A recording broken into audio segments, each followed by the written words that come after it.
സാക്ഷാത് പരം ബ്രഹ്മ തസ്മൈ ശ്രീ ഗുരവേ നമഃ.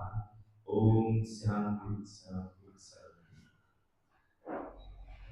കുളത്തൂർ വായനശാലയിൽ ശ്രീനാരായണ ഗുരു അന്താരാഷ്ട്ര പഠന തീർത്ഥാടന കേന്ദ്രവും സംയുക്തമായി എല്ലാ വർഷവും കർക്കിടക മാസത്തിൽ നടത്തുന്ന ശ്രീനാരായണ ഗുരു ദർശനത്തിന്റെ പഠനത്തിന്റെ ഭാഗമായാണ് നമ്മളിവിടെ ഈ ചർച്ച സംഘടിപ്പിച്ചിരിക്കുന്നത്.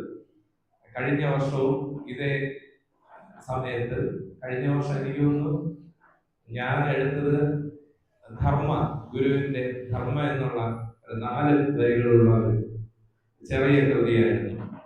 അപ്പോൾ ഈ വർഷം നമ്മൾ ശ്രീനാരായണ ഗുരുദേവൻ രചിച്ച ദൈവദശകം എന്ന കൃതിയാണ് ചർച്ച ചെയ്യുന്നത്. ആരെങ്കിലും ഒരാൾ ഈ ദൈവദശകം ഒന്ന് മുഴുവനും ഇവിടെ ചൊല്ലിയാൽ നന്നായി ചൊല്ലാൻ അറിയാവുന്ന ആരെങ്കിലും?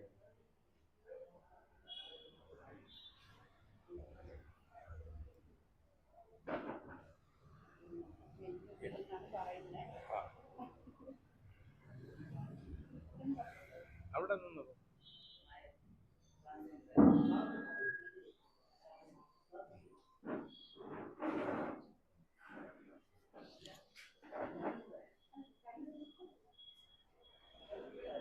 ഒരാള്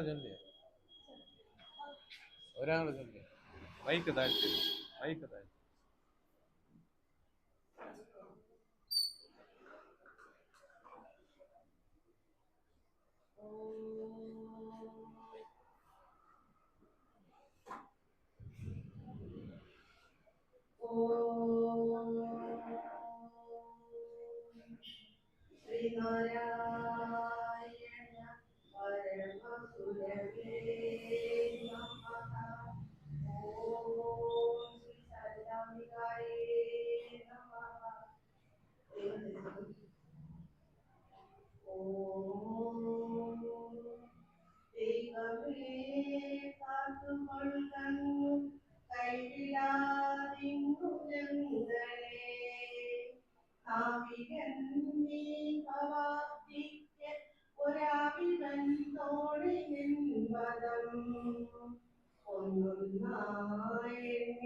ശ്രീനാരായണ ഗുരുദേവന്റെ ദൈവദശകം നമ്മൾ എല്ലാവരും തന്നെ ചെറിയ പ്രായത്തിൽ തന്നെ കേൾക്കുകയും ചൊല്ലി പഠിക്കുകയും ചെയ്തിട്ടുള്ളതാണ്. പക്ഷെ ഇപ്പോഴും നമ്മളത് ചൊല്ലാൻ തന്നെ ഒന്ന് കൃത്യമായിട്ട് ശരിയായിട്ട് പഠിക്കേണ്ടതായിട്ടുണ്ട്. ദൈവദശകം എന്ന് പറയുമ്പോൾ ദൈവം എന്നാണ് വാക്ക്, ദൈവമല്ല. നമ്മളത് പറഞ്ഞ് ദൈവം ദൈവം എന്നാണ്. ശരിക്കും നമ്മൾ ഇപ്പൊ കൈ എന്ന് എഴുതുന്നത് പോലെയാണ് ദൈ എന്ന് എഴുതുന്നത്. അപ്പൊ ദൈവം ആണ്. അപ്പൊ നമ്മളത് എളുപ്പം പറയുമ്പോൾ ദൈവം എന്ന് പറഞ്ഞാലും നമ്മളത് മനസ്സിലാക്കിയിരിക്കണം, ഇത് ദൈവം ആണ്. പിന്നെ ഒന്ന് പറയാനുള്ളത്, ഇതില് ഇപ്പൊ ഇവിടെ ചൊല്ലിയപ്പോ അങ്ങു കൈവിട ഇങ്ങു, അത് ശരിയായിട്ട് തന്നെയാണ് പറഞ്ഞത്. കാത്തുകൊള്ളുക അങ്ങു. അപ്പൊ ചില ചൊല്ലുമ്പോഴും കാത്തുകൊള്ളുക അങ്ങ് എന്ന് പറയാറുണ്ട്. അതല്ല, അങ്ങു തന്നെയാണ് കാര്യം, അവിടെയും ഇവിടെയും എന്നുള്ളതാണ്. പക്ഷെ 4-ാമത്തെ ശ്ലോകം, ആഴിയും തിരയും കാറ്റും ആഴവും പോലെ ഞങ്ങളും മായയും നിൻ മഹിമയും നീയും എന്ന് ഉള്ളിലാവും ആകണം. അല്ലാതെ എന്നുള്ളിൽ, ഇതെല്ലാം കൂടെ എന്നുള്ളിലാകണം എന്നല്ല.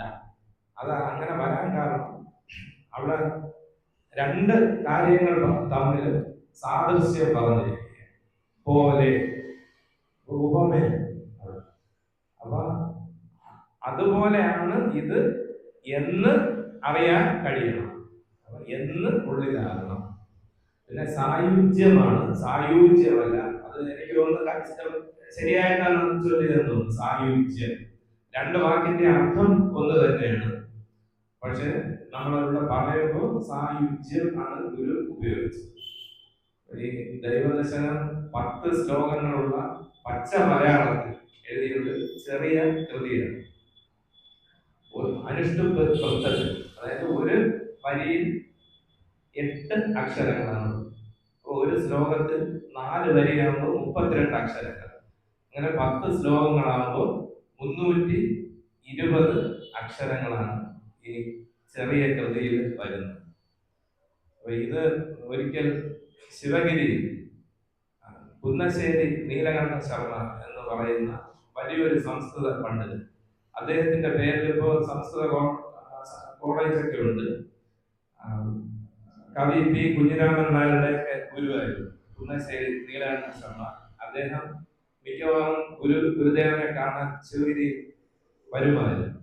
അദ്ദേഹം ഒരിക്കൽ വന്നപ്പോൾ കുട്ടികൾ ഈ ദൈവദശകം ചൊല്ലുന്നത് കേൾക്കുകയും ഈ അദ്വൈത വേദാന്തത്തിന്റെ ആ ഗഹനമായ തത്വങ്ങൾ ഇത്രയും പച്ച മലയാളത്തിൽ ആരാണ് എഴുതിയത് എന്ന് ഗുരുദേവനോട് തന്നെ ചോദിച്ചു. അപ്പോൾ ഗുരു പറഞ്ഞത് കുട്ടികൾക്ക് പ്രാർത്ഥനയ്ക്കായി നാം എഴുതി കൊടുത്തതാണ് എന്ന് ഗുരു പറയുകയുണ്ട്. അപ്പൊ നമ്മൾ ഇത് ചൊല്ലുന്നു, ഇതിന്റെ അർത്ഥവും ഒരുപക്ഷെ നമ്മൾ പഠിച്ചിട്ടുണ്ടാകും. പക്ഷെ ഇതിന്റെ അർത്ഥം ഒക്കെ പറഞ്ഞാല് നമ്മൾ ഇന്നല്ല, നമ്മൾ എത്ര ദിവസം പറഞ്ഞാലും ഇതിന്റെ അർത്ഥം അവസാനിക്കില്ല. നമുക്കിപ്പോ സമയം വളരെ കുറവാണ്. ഞാനിത് പല സ്ഥലത്തും എടുത്തിട്ടുള്ളപ്പോൾ ഒരു ദിവസം ഒരു ശ്ലോകം വെച്ചാണ് എടുത്തിട്ടുള്ളത്. പിന്നെ ഒരു വാട്സപ്പില് ഞാൻ ഒരു പ്രഭാഷണം നടത്തിയിട്ടുണ്ട്. അത് ഒരു 50 ദിവസമായിട്ടൊക്കെയാണ് അത് പൂർത്തീകരിച്ചത്. അപ്പൊ അത്രത്തോളമൊക്കെ പറയാനുണ്ട്. പക്ഷെ നമുക്കിപ്പോ സമയ പരിമിതി ഉള്ളതുകൊണ്ട് ഇതിന്റെ ഒരു സാമാന്യമായ അർത്ഥം എങ്കിലും നമ്മുടെ ദൈവദശകം കൊണ്ട് ഗുരു എന്താണ് ഉദ്ദേശിച്ചത് എന്നുള്ളതിന്റെ ഒരു രത്ന ചുരുക്കം മാത്രമേ പറയാൻ കഴിയൂ. നമ്മൾ ആദ്യം ഈ ദൈവം വാക്ക് നമ്മൾ എപ്പോഴും ആ ദൈവമേ എന്ന് നമ്മൾ വിളിക്കും. ദൈവമേ എന്നായാലും നമ്മുടേതായ രീതിയിൽ നമ്മൾ വിളിക്കും. അത് എല്ലാ ജാതി മതസ്ഥരും എല്ലാ ദേശത്തുള്ളവരും അവരുടെ ഭാഷയിൽ ദൈവത്തെ വിളിക്കാറുണ്ട്. അപ്പോൾ ഇത് ആരാണ് ഈ ദൈവം? അപ്പൊ അങ്ങനെ ഒരു ദൈവമുണ്ട്. നമ്മുടെ വയലാറിന്റെ ഒരു പാട്ടിൽ പറയുന്നുണ്ട്, വെള്ളി താടിയും ഒക്കെ ആയിട്ട് കയ്യിൽ ഒരു ചൂരലും ഒക്കെ ആയിട്ട് നടക്കുന്ന നീലാംബരമേ എന്നൊരു പാട്ടുണ്ട്. അതിൽ അങ്ങനെ പറയുന്നുണ്ട്, വെള്ളിത്താടിയും വളർത്തി ഒരു കയ്യിൽ ഒരു കമ്പൊക്കെ ആയിട്ട് തെറ്റ് ചെയ്യുന്നവരെയൊക്കെ ശിക്ഷിക്കാൻ നടക്കുന്ന ഒരു ദൈവത്തെ കുറിച്ച് വയലാർ എഴുതിയിട്ടുണ്ട്. അപ്പൊ അല്ലെങ്കിൽ ആകാശങ്ങളിൽ ഇരുന്ന് പ്രപഞ്ചത്തെ മുഴുവൻ ഭരിക്കുന്ന ഒരു ദൈവം. അപ്പൊ അങ്ങനെ ഒരു ദൈവം ഉണ്ടോ എന്ന് നമ്മൾ ചിന്തിക്കേണ്ടതായിട്ടുണ്ട്. അപ്പൊ ആ ദൈവം അങ്ങനെ ഉണ്ടെങ്കിൽ അത് എവിടെയാണ് ഇരിക്കുന്നത്? സൗണ്ട് ചെറിയ പ്രശ്നം.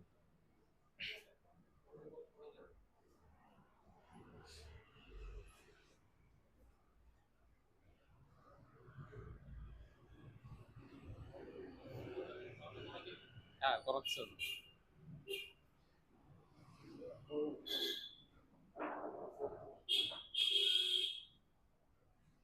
അങ്ങനെ ഒരു ദൈവം ഉണ്ടെങ്കിൽ ആ ദൈവം എവിടെയാണ് ഇരിക്കുന്നത്? അപ്പൊ സ്വർഗത്താണെന്ന് പറയുന്ന മതങ്ങളുണ്ട്. ദൈവത്തിന് പല പേരുകളാണ് പറയുന്നത്. നമ്മൾ ഓരോ മതത്തിൽ എന്തോ ചെറിയൊരു പ്രശ്നം.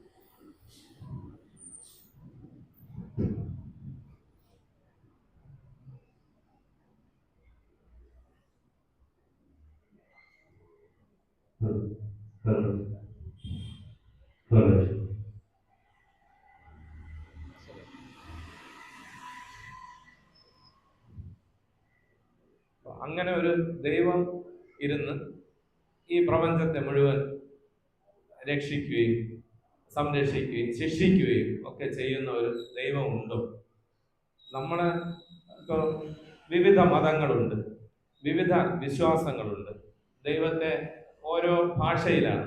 അല്ലാഹു എന്ന് വിളിക്കുന്നു, യഹോവ എന്ന് വിളിക്കുന്നു, കർത്താവ് എന്ന് വിളിച്ച് യേശുവിനെ ദൈവപുത്രൻ എന്ന് പറയുന്നു.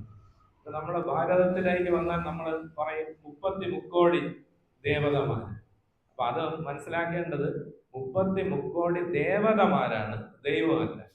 അപ്പൊ ആ ദേവത എന്ന് പറയുന്നത് ഓരോ ഊർജ രൂപങ്ങളെയാണ് ഈ ദേവത എന്ന് പറയുന്നത്.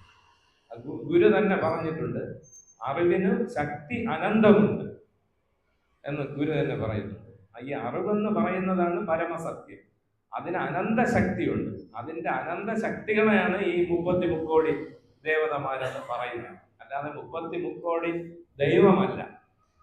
അപ്പോൾ അങ്ങനെ ഈ പ്രപഞ്ചം കണ്ടിട്ടാണ് നമ്മൾ ഇങ്ങനെ ഒരു പ്രപഞ്ചം ഉണ്ടെങ്കിൽ അതിനൊരു സ്രഷ്ടാവും ഉണ്ടായിരിക്കും എന്നുള്ള ഒരു മുൻവിധിയോടെയാണ് നമ്മൾ പറയുന്നത്. എന്തായാലും ഇത് സൃഷ്ടിച്ച ഒരു ദൈവമുണ്ട് എന്ന്. അതിന് ഏത് ജാതി മതസ്ഥരായാലും ഏത് രാജ്യക്കാരായാലും അങ്ങനെയാണ് ആ വിശ്വാസം വന്നിട്ടുള്ളത്. അപ്പൊ ഇവിടെ ഗുരു നമ്മുടെ മുന്നിൽ ദൈവദശകത്തിലൂടെ അത് ദൈവത്തെക്കുറിച്ചുള്ള 10 ശ്ലോകങ്ങൾ അടങ്ങിയ കൃതി എന്നാണ് ആ വാക്കിന്റെ അർത്ഥം. ദൈവദശകം എന്നുള്ള വാക്കിന്റെ അർത്ഥം. അതിലൂടെ എന്താണ് അല്ലെങ്കിൽ ആരാണ് ദൈവം എന്നാണ് ഗുരു നമുക്ക് പറഞ്ഞു തരുന്നത്. ഇത് ശാസ്ത്രീയമായ ഗുരു സാക്ഷാത്കരിച്ച ദൈവത്തെയാണ് നമുക്ക് പറഞ്ഞു തരുന്നത്, അല്ലാതെ ഊഹാപോഹങ്ങളല്ല. അപ്പോ ഒരു പുഴ ഒഴുകി വരുന്നു. അപ്പൊ അത് കണ്ടിട്ട് ഈ വെള്ളം വരുന്നത് എവിടെ നിന്നാണ്? മേഘത്തിൽ നിന്ന് വരുന്നത് കണ്ടിട്ടുണ്ട്. പിന്നെ മനുഷ്യരും അപ്പൊ വേറൊരാള് പറയണ അങ്ങനെയല്ല, ഈ മനുഷ്യരും ജന്തുക്കളൊക്കെ മൂത്രം ഒഴിച്ചാലും വെള്ളം വരും. അപ്പൊ ഇത് ഒരു വലിയ ഭൂതം നിന്ന് മൂത്രം ഒഴിക്കുന്നതാണ് ഈ ദൈവം, ഈ പുഴ എന്നൊരാള് പറയാം. അപ്പൊ ഇങ്ങനെ വിവിധമായ വാദങ്ങൾ ഉണ്ടാവുകയാണ്. അവസാനം ഇത് യഥാർത്ഥത്തിൽ ഈ വെള്ളം ഊറി വരുന്നത് പാറയിൽ നിന്നാണ് എന്ന് കണ്ട ഒരാളുണ്ട്. അയാൾ പറയുകയാണ് ഈ വെള്ളം ഈ പുഴ വരുന്നത് ഒരു കല്ലിൽ നിന്നാണ്. ആരെങ്കിലും വിശ്വസിക്കൂ? കാര്യം നമ്മളെ മുന്നിലുള്ള കല്ലിൽ നിന്നൊന്നും ഈ വെള്ളം വരുന്നില്ല. പക്ഷെ അയാൾ കണ്ടിട്ടുണ്ട്. അയാൾ ഇതിന്റെ ഉദ്ഭവം എവിടെയെന്ന് അന്വേഷിച്ചു പോയി കണ്ടെത്തിയ അയാളുടെ അനുഭവമാണ്. നേരിട്ട് കണ്ടതാണ് പറഞ്ഞു തരികയാണ്. ഇത് പാറയിൽ കല്ലിൽ നിന്നാണ് ഈ വെള്ളം വന്ന് ഇത് പുഴയായിട്ട് വരുന്നത്. പക്ഷെ ആരും വിശ്വസിക്കുന്നു. അപ്പൊ അതുപോലെ ഗുരുദേവനെ പോലെയുള്ളവർ യഥാർത്ഥത്തിൽ സാക്ഷാത്കരിച്ച ദൈവത്തെ കുറിച്ചാണ് ഇവിടെ പറയുന്നത്. അപ്പൊ നമ്മൾ ഒരുപാട് കേട്ടും നമ്മൾ വായിച്ചും ഒക്കെ അറിഞ്ഞിട്ടുള്ള ദൈവസങ്കല്പങ്ങൾ അനേകമുണ്ട്. ആ ദൈവം വാക്കിന്റെ അർത്ഥം ദ്യോവിൽ നിറഞ്ഞതെന്ന്.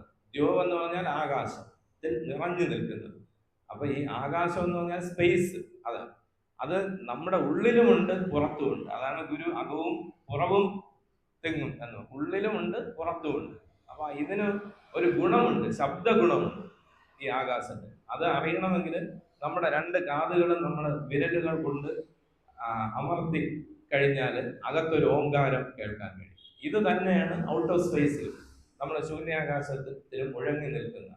അത് ശൂന്യം എന്നൊരു കാര്യം ഇല്ലെന്നാണ് ഇന്ന് ശാസ്ത്രം പറയുന്നത്. ക്വാണ്ടം ഫിസിക്സ് ഒക്കെ പറയുന്നത് വാക്വം, അത് ശൂന്യം എന്നൊരു കാര്യമേ ഇല്ല, പാക്കറ്റ്സ് ഓഫ് എനർജിയാണ്. അത് ഊർജ രൂപങ്ങൾ അടുക്കി നിൽക്കുകയാണ്. അപ്പൊ ആ ഓരോന്നിനും, ഓരോ ഭൂതത്തിനും ഓരോ ഗുണമുണ്ട്. അതിൽ ആകാശത്തിന്റെ ഗുണമാണ് ശബ്ദം എന്നാണ് പറയുന്നത്. അപ്പൊ ആകാശം എവിടെയാണ് കാണപ്പെടുന്നത്, എവിടെയാണ് ആകാശം അനുഭവപ്പെടുന്നത്, അതാണ് പരമമായ സത്യം. ആ ഈശ്വരനെ കുറിച്ചാണ് ദൈവദശകത്തിൽ ഗുരു പറയുന്നത്. നമുക്ക് അധികം സമയമില്ലാത്തത് കൊണ്ട് ഇൻട്രൊഡക്ഷൻ ഒരു കൂടുതൽ പറയാൻ കഴിയില്ല. നമുക്ക് ഓരോ ശ്ലോകത്തിലൂടെ കടന്നു പോകുമ്പോൾ എന്താണ് ഗുരു ദൈവദശകത്തിലൂടെ ദൈവം എന്നതുകൊണ്ട് ഉദ്ദേശിച്ചതെന്ന് നമുക്ക് അപ്പോഴും പരിശ്രമിക്കാം. ആദ്യത്തത് ദൈവമേ കാത്തുകൊള്ളുക അങ്ങു, അങ്ങു എന്നാണ്, എന്ന് വെച്ചാൽ അവിടെ എന്ന്, കൈവിടാതെ ഇങ്ങു ഞങ്ങളെ. അപ്പൊ അത് അങ്ങു ആണെന്ന് എങ്ങനെ അറിയാം? അടുത്ത വരിയിൽ ഒരു ഇങ്ങു പറഞ്ഞിട്ടുണ്ട്. അപ്പൊ അത് അങ്ങ്, അങ്ങ് ഞങ്ങളെ കാത്തുകൊള്ളണം, ആ അർത്ഥത്തിലില്ല, അല്ല പറഞ്ഞിരിക്കുന്നത്. കാത്തുകൊള്ളുക അങ്ങു അവിടെ, കൈവിടാതെ ഇങ്ങും ഞങ്ങളെ. അപ്പൊ രണ്ട് കാര്യങ്ങളാണ് ഇവിടെ പറഞ്ഞിരിക്കുന്നത്. നമ്മളെ എവിടെയോ കാത്തുകൊള്ളണം, മറ്റെവിടെയോ നമ്മളെ തള്ളിക്കളയണം. അപ്പൊ രണ്ട് കരകൾ എടുക്കുക.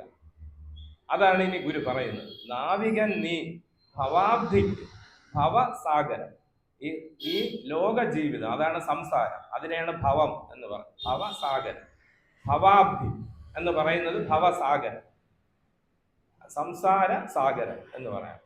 ഭവാബ്ധിക്ക് ഒരാവിവൻ തോണി, ആവിക്കപ്പൽ എന്നുള്ള അർത്ഥത്തിലാണ്. നിൻ പദം, അവിടെ ഈ പദം എന്നുള്ള വാക്കിന് പല അർത്ഥങ്ങളുണ്ട്.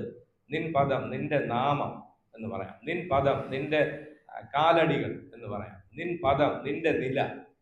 ഈ മൂന്ന് അർത്ഥവും പറയാം നമുക്ക് പദം എന്നുള്ള വാക്ക്.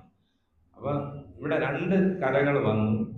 ഒരു കരയിൽ നമ്മളെ തള്ളിക്കളയരുത്, മറ്റേ കരയിൽ നമ്മളെ എപ്പോഴും കാത്തുകൊള്ളണം. എന്ന് വെച്ചാൽ നമ്മളെപ്പോഴും നമുക്ക് അവിടെ ഇരിക്കാൻ കഴിയണം. പിന്നെ എന്താണ്, ഈ കരയിൽ നിന്ന്, അതായത് നമ്മളിപ്പോ നിൽക്കുന്ന കരയിൽ നിന്ന് ദൈവത്തിൻ്റെതായ കരയിലേക്ക് എത്തുന്നതിന് ഒരു ആവിക്കപ്പലുണ്ട്. അതിന്റെ നാവികൻ ദൈവമാണ്. നാവികൻ നീ, ഭവാബ്ധിക്ക് ഒരു ആവിവൻ തോണി. ഈ ആവിക്കപ്പൽ എന്ന് പറയുന്നത് നിന്റെ നാമം അല്ലെങ്കിൽ നിന്റെ പാദങ്ങൾ തന്നെ. അപ്പൊ ആ നിന്റെ നാമം, ഈശ്വര നാമം അല്ലെങ്കിൽ ഈശ്വര പാദങ്ങളെ സ്മരിച്ചുകൊണ്ട് ആർക്ക് വേണമെങ്കിലും ഈ സംസാര സമുദ്രം കടന്നു പോകാം എന്നാണ് പറയുന്നത്. അപ്പൊ ഇനി നമുക്ക് അതിൽ പരിശോധിക്കേണ്ടത് ഈ രണ്ട് കര എന്ന് പറഞ്ഞിരിക്കുന്നത് എന്താണ്. രണ്ട് കര ഇവിടെ പറയുന്നു. കാത്തുകൊൾ അങ്ങും എന്നും അവിടെ എന്നും, കൈവിടാതെ ഇങ്ങും ഞങ്ങൾ. അപ്പൊ നമുക്ക് ഇതില് മനസ്സിലാക്കാൻ എളുപ്പമായിട്ടുള്ളത് ഇങ്ങ്, നമ്മളെ ഈ ജീവിക്കുന്ന സ്ഥലം ഇവിടെ എന്നുള്ളത്. നമുക്ക് മറ്റത് നമുക്ക് അറിയില്ല. ഇപ്പൊ നമ്മൾ ഇരിക്കാം. അപ്പൊ ഇവിടെ എന്താണ് ഇത്? ദ്വൈതത്തിൻ്റെതായ, അതായത് ഇവിടെ പലത് കണ്ടുകൊണ്ടിരിക്കുക. അതുകൊണ്ട് തന്നെയാണ് പല പ്രശ്നങ്ങളും ഉണ്ട്. ഇവിടെ ഞാനും ഉണ്ട്, ഞാനല്ലാതെ മറ്റാരൊക്കെയോ മറ്റെന്തൊക്കെയോ ഇവിടെ ഉണ്ട്. അപ്പൊ പലതിൻ്റെതായിട്ടുള്ള, ഒന്നല്ല രണ്ടുമല്ല പലതും ആണ് ഇവിടെ ഉള്ളത്. അപ്പൊ ദ്വൈതത്തിൻ്റെതായ ഒരു ലോകത്താണ് നമ്മൾ ജീവിക്കുന്നത്. അപ്പൊ ഗുരുദേവൻ തന്നെ എപ്പോഴും പറയും, ഈ ഭയം എങ്ങനെ ഉണ്ടാകുന്നു? നമ്മുടെ ഓരോ പ്രശ്നങ്ങളാണ് ഭയം, ശോകം, വിഷാദം, ആശങ്ക. അപ്പൊ അതിന് ഗുരു തന്നെ എപ്പോഴും ചോദിക്കും, ഭയം എങ്ങനെയാണ് ഉണ്ടാകുന്നത്? അത് എങ്ങനെയാണ് നമുക്ക് ഭയം വരുന്നത്? നമ്മളും നമ്മളല്ലാതെ ഇവിടെ മറ്റാരോ അല്ലെങ്കിൽ വേറെ എന്തോ ഉണ്ട്. നമ്മൾ മാത്രമേ ഉള്ളെങ്കിൽ പിന്നെ ഭയത്തിന്റെ ആവശ്യം അവിടെ ഇല്ല. അപ്പൊ നമ്മൾ ആരെങ്കിലും ആക്രമിക്കൂ, അല്ലെങ്കിൽ ഭൂത പ്രേതം വരുമോ? ഇതൊക്കെയാണ് ഭയത്തിന് അടിസ്ഥാനമായിട്ടുള്ളത്. നമുക്ക് എന്തെങ്കിലും ആപത്ത് പറ്റും. ആപത്ത് പറ്റണമെങ്കിൽ നമ്മളല്ലാത്തതായ എന്തെങ്കിലും ഇവിടെ വേണം. അപ്പൊ ഇവിടെ പലതാണ്, പലതുണ്ട് എന്നും നമ്മൾ ഉറപ്പിച്ചു വെച്ചിരിക്കുക. അപ്പൊ ഇത് ദ്വൈതത്തിൻ്റെതാണ് ഒരു കര. അപ്പൊ ഇവിടെ നിന്ന് ഈ രണ്ടാമതൊന്നില്ലാതെ ായ ഒരു കരയിൽ, അതാണ് അദ്വൈതം എന്ന് പറയുന്നത്. ദ്വൈതമില്ല, പറയാൻ രണ്ടാമതില്ല, ഒരേ ഒരു പരമസത്യം മാത്രമേ ഉള്ളൂ. അവിടത്തേക്ക് നമ്മൾ എപ്പോഴും അവിടെ കഴിയാൻ സാധിക്കണം. അപ്പൊ അത് നമ്മൾ ഇവിടെ നിന്ന് നീന്തി എവിടെയെങ്കിലും പോകണമെന്നാണ്. ഈ കര നമ്മളിൽ തന്നെ ഉണ്ട്. പക്ഷെ നമ്മളിപ്പോ അതറിയാതെ പലതുണ്ടെന്ന് പറഞ്ഞ് നമ്മളിങ്ങനെ വെറുതെ നമ്മൾ ആശങ്കപ്പെട്ടുകൊണ്ടിരിക്കുക. നമ്മള് വേദാന്തം പറയുന്നത്, അപ്പൊ ഗുരുവിന്റെ ഈ കൃതികളെല്ലാം തന്നെ വേദാന്ത കൃതികളാണ് ഗുരുവിന്റെ. അപ്പൊ വേദാന്തം പറയുന്നത്, നമ്മൾ ഇരുട്ടത്ത് പോകുമ്പോൾ ഒരു പാമ്പ് കിടക്കുന്നു, അപ്പോഴാണ് നമുക്ക് പ്രവൃത്തി ഉണ്ടാകും. ഒന്നുകിൽ നമ്മൾ ഓടാൻ തുടങ്ങും, ഇല്ലെങ്കിൽ നമ്മളൊരു വടി എടുത്തുകൊണ്ട് വന്ന് ഈ പാമ്പിനെ അടിക്കാൻ. അങ്ങനെ അടിക്കാൻ അടുത്ത് വന്നു, അപ്പോഴാണ് അത് പാമ്പല്ല, കയറാണ്. അപ്പൊ യഥാർത്ഥത്തിലുള്ളത് കയറാണ്, പക്ഷെ നമ്മൾ അതിനെ പാമ്പായിട്ട് ഭ്രമിച്ചു. അപ്പൊ അത് അജ്ഞാനമാണ്. ആദ്യം അവിടെ രണ്ട് കാര്യങ്ങളാണ് സംഭവിക്കുന്നത്. പാമ്പിന്റെ യഥാർത്ഥ രൂപം മറഞ്ഞുപോയി, എന്നിട്ട് അതിൽ കയറിന്റെ ഇല്ലാത്ത രൂപം ഉണ്ടായി കാണും. അപ്പൊ അതുപോലെ നമ്മുടെ യഥാർത്ഥ രൂപം അജ്ഞാനം കാരണം അവനവൻ നോക്കുകയാണ് ഉള്ളിൽ, ഞാൻ ആര് അറിയാൻ കഴിയുന്നില്ല. അജ്ഞാനം കാരണം നമുക്ക് ആർക്കും നമ്മൾ ആരെന്ന് അറിയാൻ കഴിയുന്നില്ല. പകരം നമ്മളല്ലാത്ത എന്തോ ആണ് നമ്മൾ ഇവിടെ ചുറ്റുമുള്ള എന്ന് നമ്മൾ ഭ്രമിച്ച് ഇരിക്കുക. ഈ കയറിൽ പാമ്പിനെ കാണുന്നത് പോലെ നമ്മളൊരു ആകമാന ഒരു ഭ്രമത്തിലാണ് അകപ്പെട്ടത്. അപ്പൊ ഈ ഭ്രമത്തിലാണ് നമുക്ക് ഈ പലത് നമ്മൾ കാണുന്നത്. അപ്പൊ കൈവിടാതിങ്ങു ഞങ്ങളെ എന്ന് പറയുന്നത്, ഈ പലത് കാണുന്ന ഭ്രമത്തിന്റെ ലോകത്തിലേക്ക് നമ്മളെ കൈവിടാതെ ഇതൊന്നുമില്ലാത്ത ശാന്തമായ പരമമായ സത്യം മാത്രമുള്ള ആ കരയിലേക്ക്, അതാണ് ദൈവമേ കാത്തുകൊണ്ട് തന്നു. ആ ദൈവം എന്ന് പറയുന്നത് അഖണ്ഡ ബോധത്തെ, ഗുരു ഈ ബോധം അല്ലെങ്കിൽ ബ്രഹ്മത്തെ അറിവ് എന്നുള്ള വാക്കുകൊണ്ടാണ് മലയാളത്തിൽ ഗുരു വിശേഷിപ്പിച്ചിട്ടുള്ളത്. അപ്പൊ ആ അറിവിൻ്റെതായ പരമമായ അറിവ്, പരമം എന്ന് വെച്ചാൽ അബ്സല്യൂട്ട്, ഇനി അതിനപ്പുറം മറ്റൊരു അറിവില്ല. അപ്പൊ അങ്ങനെ പറയുമ്പോൾ എല്ലാം അറിഞ്ഞതാണോ, അതിനപ്പുറം അറിവില്ല എന്നൊക്കെ പറയുമ്പോൾ എല്ലാം അങ്ങനെ ആർക്കെങ്കിലും അറിയാൻ കഴിയുമോ എന്നൊക്കെ ചോദ്യങ്ങൾ വരാം. ഈ എല്ലാം എന്ന് പറയുമ്പോൾ തന്നെ അവിടെ വീണ്ടും പലത് വന്നു, ഒരുപാട് കാര്യങ്ങളുണ്ട്. അപ്പൊ അതിനൊരു ഉദാഹരണം പറഞ്ഞാൽ, നമ്മൾ സ്വർണം കൊണ്ടുള്ള പലതരം ആഭരണങ്ങൾ, കമ്മൽ, മാല, വള, മോതിരം, ഇതിനെ ആകമാനം അറിയുക എന്ന് പറഞ്ഞാൽ സ്വർണത്തെ അറിയുക. ഇതിൽ ഏത് ആഭരണം കണ്ടാലും സ്വർണമാണ്. ഒരു നല്ല കൊല്ലപ്പണിക്കാരന് ഇതെല്ലാം സ്വർണമാണ്. അയാളുടെ കയ്യിൽ കിട്ടിയാൽ അതിനെ ഒന്നിനെ ഒരുക്കി മറ്റേത് രൂപത്തിലും അയാൾക്ക് അതിനെ ആക്കാൻ കഴിയും. അപ്പൊ അതുപോലെ ഇവിടെ എന്ത് കണ്ടാലും അത് അഖണ്ഡ ബോധമാണ് എന്നുള്ള ഉറപ്പ് വരണം. നമ്മളിപ്പോ പലതിൽപ്പെട്ടാണ് ഇത് നമ്മൾ ഉറപ്പിച്ചു പോയി, ഇവിടെ പലതാണുള്ളത് എന്ന് നമ്മൾ വളരെ വളരെ കാലങ്ങൾ കൊണ്ട് ഉറപ്പിച്ചു. ഇപ്പൊ ഒരു കുട്ടി അറിവ് ഉണ്ടായി വരുമ്പോ തന്നെ അവന് ഒരു പേര് വിളിക്കുകയാണ്, രാമ എന്ന് വിളിക്കുകയാണ്, അച്ഛനും അമ്മയും വിളിക്കുന്നുണ്ട്. പിന്നെ അവൻ സ്വയം വിചാരിക്കുന്നത് താൻ രാമനാണ്. നമ്മളതാണോ എന്ന് ആരും തിരിഞ്ഞ് നോക്കുന്നില്ല. ഈ വിളിച്ച പേരുമായിട്ട് പറഞ്ഞു തരുന്ന കാര്യങ്ങൾ ചുറ്റും കാണുന്നത് വെച്ച് മുന്നോട്ട് ജീവിതം പോവുകയാണ്. അപ്പൊ അങ്ങനെ ഈ കാണുന്നതും കേൾക്കുന്നതും എല്ലാം സത്യമെന്ന് ഒരു മുൻവിധി നമുക്കുണ്ട്. ഒരു പ്രജുഡിസ് എന്നോ ഒരു ബയാസ്, ഒരു ധാരണാ പിശക് എന്ന് പറയാം നമുക്കുണ്ട്. അത് കൊണ്ടാണ് ഈ പ്രപഞ്ചം യഥാർത്ഥമാണെന്ന് നമ്മൾ പറയുകയും, അപ്പോ പ്രപഞ്ചം യഥാർത്ഥമാണെങ്കിൽ അതിന് പിന്നിൽ ഒരു സ്രഷ്ടാവ് ഉണ്ടായിരിക്കണം, ഇതിനെയൊക്കെ നടത്തിക്കൊണ്ടു പോകുന്ന എന്നുള്ള ഒരു മുൻവിധി. അതും ഒരു മുൻവിധിയാണ്. ഇല്ല, നമ്മൾ എത്തുന്നത് അങ്ങനെ എവിടെയോ ഇരുന്ന് വടിയൊക്കെ കൊണ്ട് ഈ പ്രപഞ്ചത്തെ നിയന്ത്രിക്കുന്ന ഒരു ദൈവം ഉണ്ടെന്നുള്ള ഒരു സങ്കല്പത്തിലേക്കൊക്കെ നമ്മൾ എത്തിപ്പെടുന്നത് അങ്ങനെയാണ്. അപ്പൊ ഇതിന്റെ യഥാർത്ഥ സ്ഥിതി എന്താണ് നമ്മൾ ഈ കാണുകയും കേൾക്കുകയും ചെയ്യുന്നത്, അതാണ് ദൈവദശ പരിശോധിക്കുന്നത്. അപ്പൊ ഇപ്പൊ ആദ്യത്തെ ആ ശ്ലോകത്തിന്റെ അർത്ഥം മനസ്സിലായി കാണുമെന്ന് വിചാരിക്കുന്നു. അപ്പൊ ഈ രണ്ട് കരകളെ പറയുമ്പോൾ ഇത് കുറച്ചുകൂടി ഈ സംസാര സാഗരം കടക്കുന്നത് അത്ര എളുപ്പമൊന്നുമല്ല. ഇത് കടന്നു പോകുന്നത്. ഇതിനെ ആലങ്കാരികമായിട്ട് ഗീതാധ്യാനത്തിൽ ഒരു ശ്ലോകമുണ്ട്. ഭീഷ്മ ദ്രോണ തട ജയദ്രഥജല ഗാന്ധാര നീലോപല ശല്യഗ്രാഹവതി കൃപേണ വഹനി കർണേന വേലാകുല അശ്വത്ഥാമ വികർണ ഘോരമകര ദുര്യോധനാവർത്തിനി സോത്തീർണ ഖലു പാണ്ഡവൈരണനദി കൈവർത്തക കേശവം. ഇതേ കാര്യം തന്നെയാണ് ഗുരു ഇവിടെ വളരെ ചുരുക്കി പറഞ്ഞിരിക്കുന്നത്. അപ്പൊ ഈ സംസാര സാഗരത്തിൽ ഇതിന്റെ രണ്ട് കരകൾ, ഭീഷ്മ ദ്രോണ തട, ഭീഷ്മരും ദ്രോണരുമാണ് ഇതിന്റെ കരകളെന്ന്. ഒന്ന് നമ്മളെ മഹാഭാരതം എടുത്താൽ ഭീഷ്മര് പിതാമഹനാണ്. അപ്പൊ ഒന്ന് പിതൃയാനം, നമ്മുടെ കഴിഞ്ഞുപോയ തലമുറകളിൽ മുഴുവൻ അവിടെ പറഞ്ഞിരിക്കുകയാണ്. ദ്രോണരെ പറയുമ്പോൾ അത് ഗുരുവിന്റെ ഗുരുപരമ്പരയാണ്, അത് ദേവയാണ്. അപ്പൊ ഇങ്ങനെയുള്ള രണ്ട് കരയാണ് അവിടെ പറഞ്ഞിരിക്കുന്നത്. അവരാണ് കൗരവ സൈന്യത്തിന്റെ ഇരു കരകൾ എന്നാണ് പറയുന്നത്. ജയദ്രഥജല, ജയദ്രഥനെ കൊണ്ട് ജയദ്രഥനെയാണ് ജലമായിട്ട് പറഞ്ഞിരിക്കുന്നത്. അപ്പൊ ജയദ്രഥന് ഒരു വരമുണ്ട്, അർജുനനെ ഒഴിച്ച് മറ്റ് പാണ്ഡവരെയൊക്കെ ഒരിക്കൽ ജയിക്കാം. അപ്പൊ ഇതിൽ ഒഴുകുന്ന ജലം ജയദ്രഥൻ എന്നാണ് പറയുന്നത്. ശല്യഗ്രാഹവതി, ശല്യരാണ് ഇതിലെ മുതല. അപ്പൊ നമ്മുടെ ഈ സംസാര സാഗരം, നമ്മുടെ ജീവിതം തന്നെ എടുക്കുക. നമ്മൾ നീന്തി പോകുമ്പോൾ ഈ നമ്മുടെ പിതൃയാനമുണ്ട്, ദേവയാനമുണ്ട്, പിതൃക്കളുണ്ട്, നമ്മുടെ ഗുരുപരമ്പരകളുണ്ട്. അതായത് നമുക്ക് അറിവ് കിട്ടിയ കാര്യങ്ങൾ. ഇതിലെ ജലമുണ്ട്. ആ പുഴയിൽ അല്ലെങ്കിൽ ആ സാഗരത്തിനകത്ത് വലിയ ഒരു പുഴയാണ്, അതിനകത്ത് മുതലകളുണ്ട് അല്ലെ. ശല്യഗ്രാഹവതി കൃപേണ വഹനി, കൃപാചാര്യർ, ഒഴുക്കെന്നാണ് പറയുന്നത്. ഇതെല്ലാം കൗരവ സൈന്യത്തിൽ നിൽക്കുന്ന ആൾക്കാരാണ്. നമുക്കെതിരെ, അതായത് നമുക്ക് ഈ ദ്വൈതത്തിൽ നിന്ന് നമ്മളെ അദ്വൈതം, ഈ പലതില്ലാത്ത ആ ശാന്തമായ ഒരു തലത്തിലേക്ക് നമുക്ക് എത്താനുള്ള തടസ്സങ്ങളെയാണ് ഇവിടെ ഈ കഥാപാത്രങ്ങളിലൂടെ ശരിക്കും മഹാഭാരതം അവതരിപ്പിച്ചിരിക്കുന്നത്. ശല്യഗ്രാഹവതി കൃപേണ വഹനി, കൃപരാണ് ഒഴുക്ക്. അപ്പൊ ഒഴുക്കിനെതിരെ വേണം നീന്താൻ. കൃപേണ വഹനി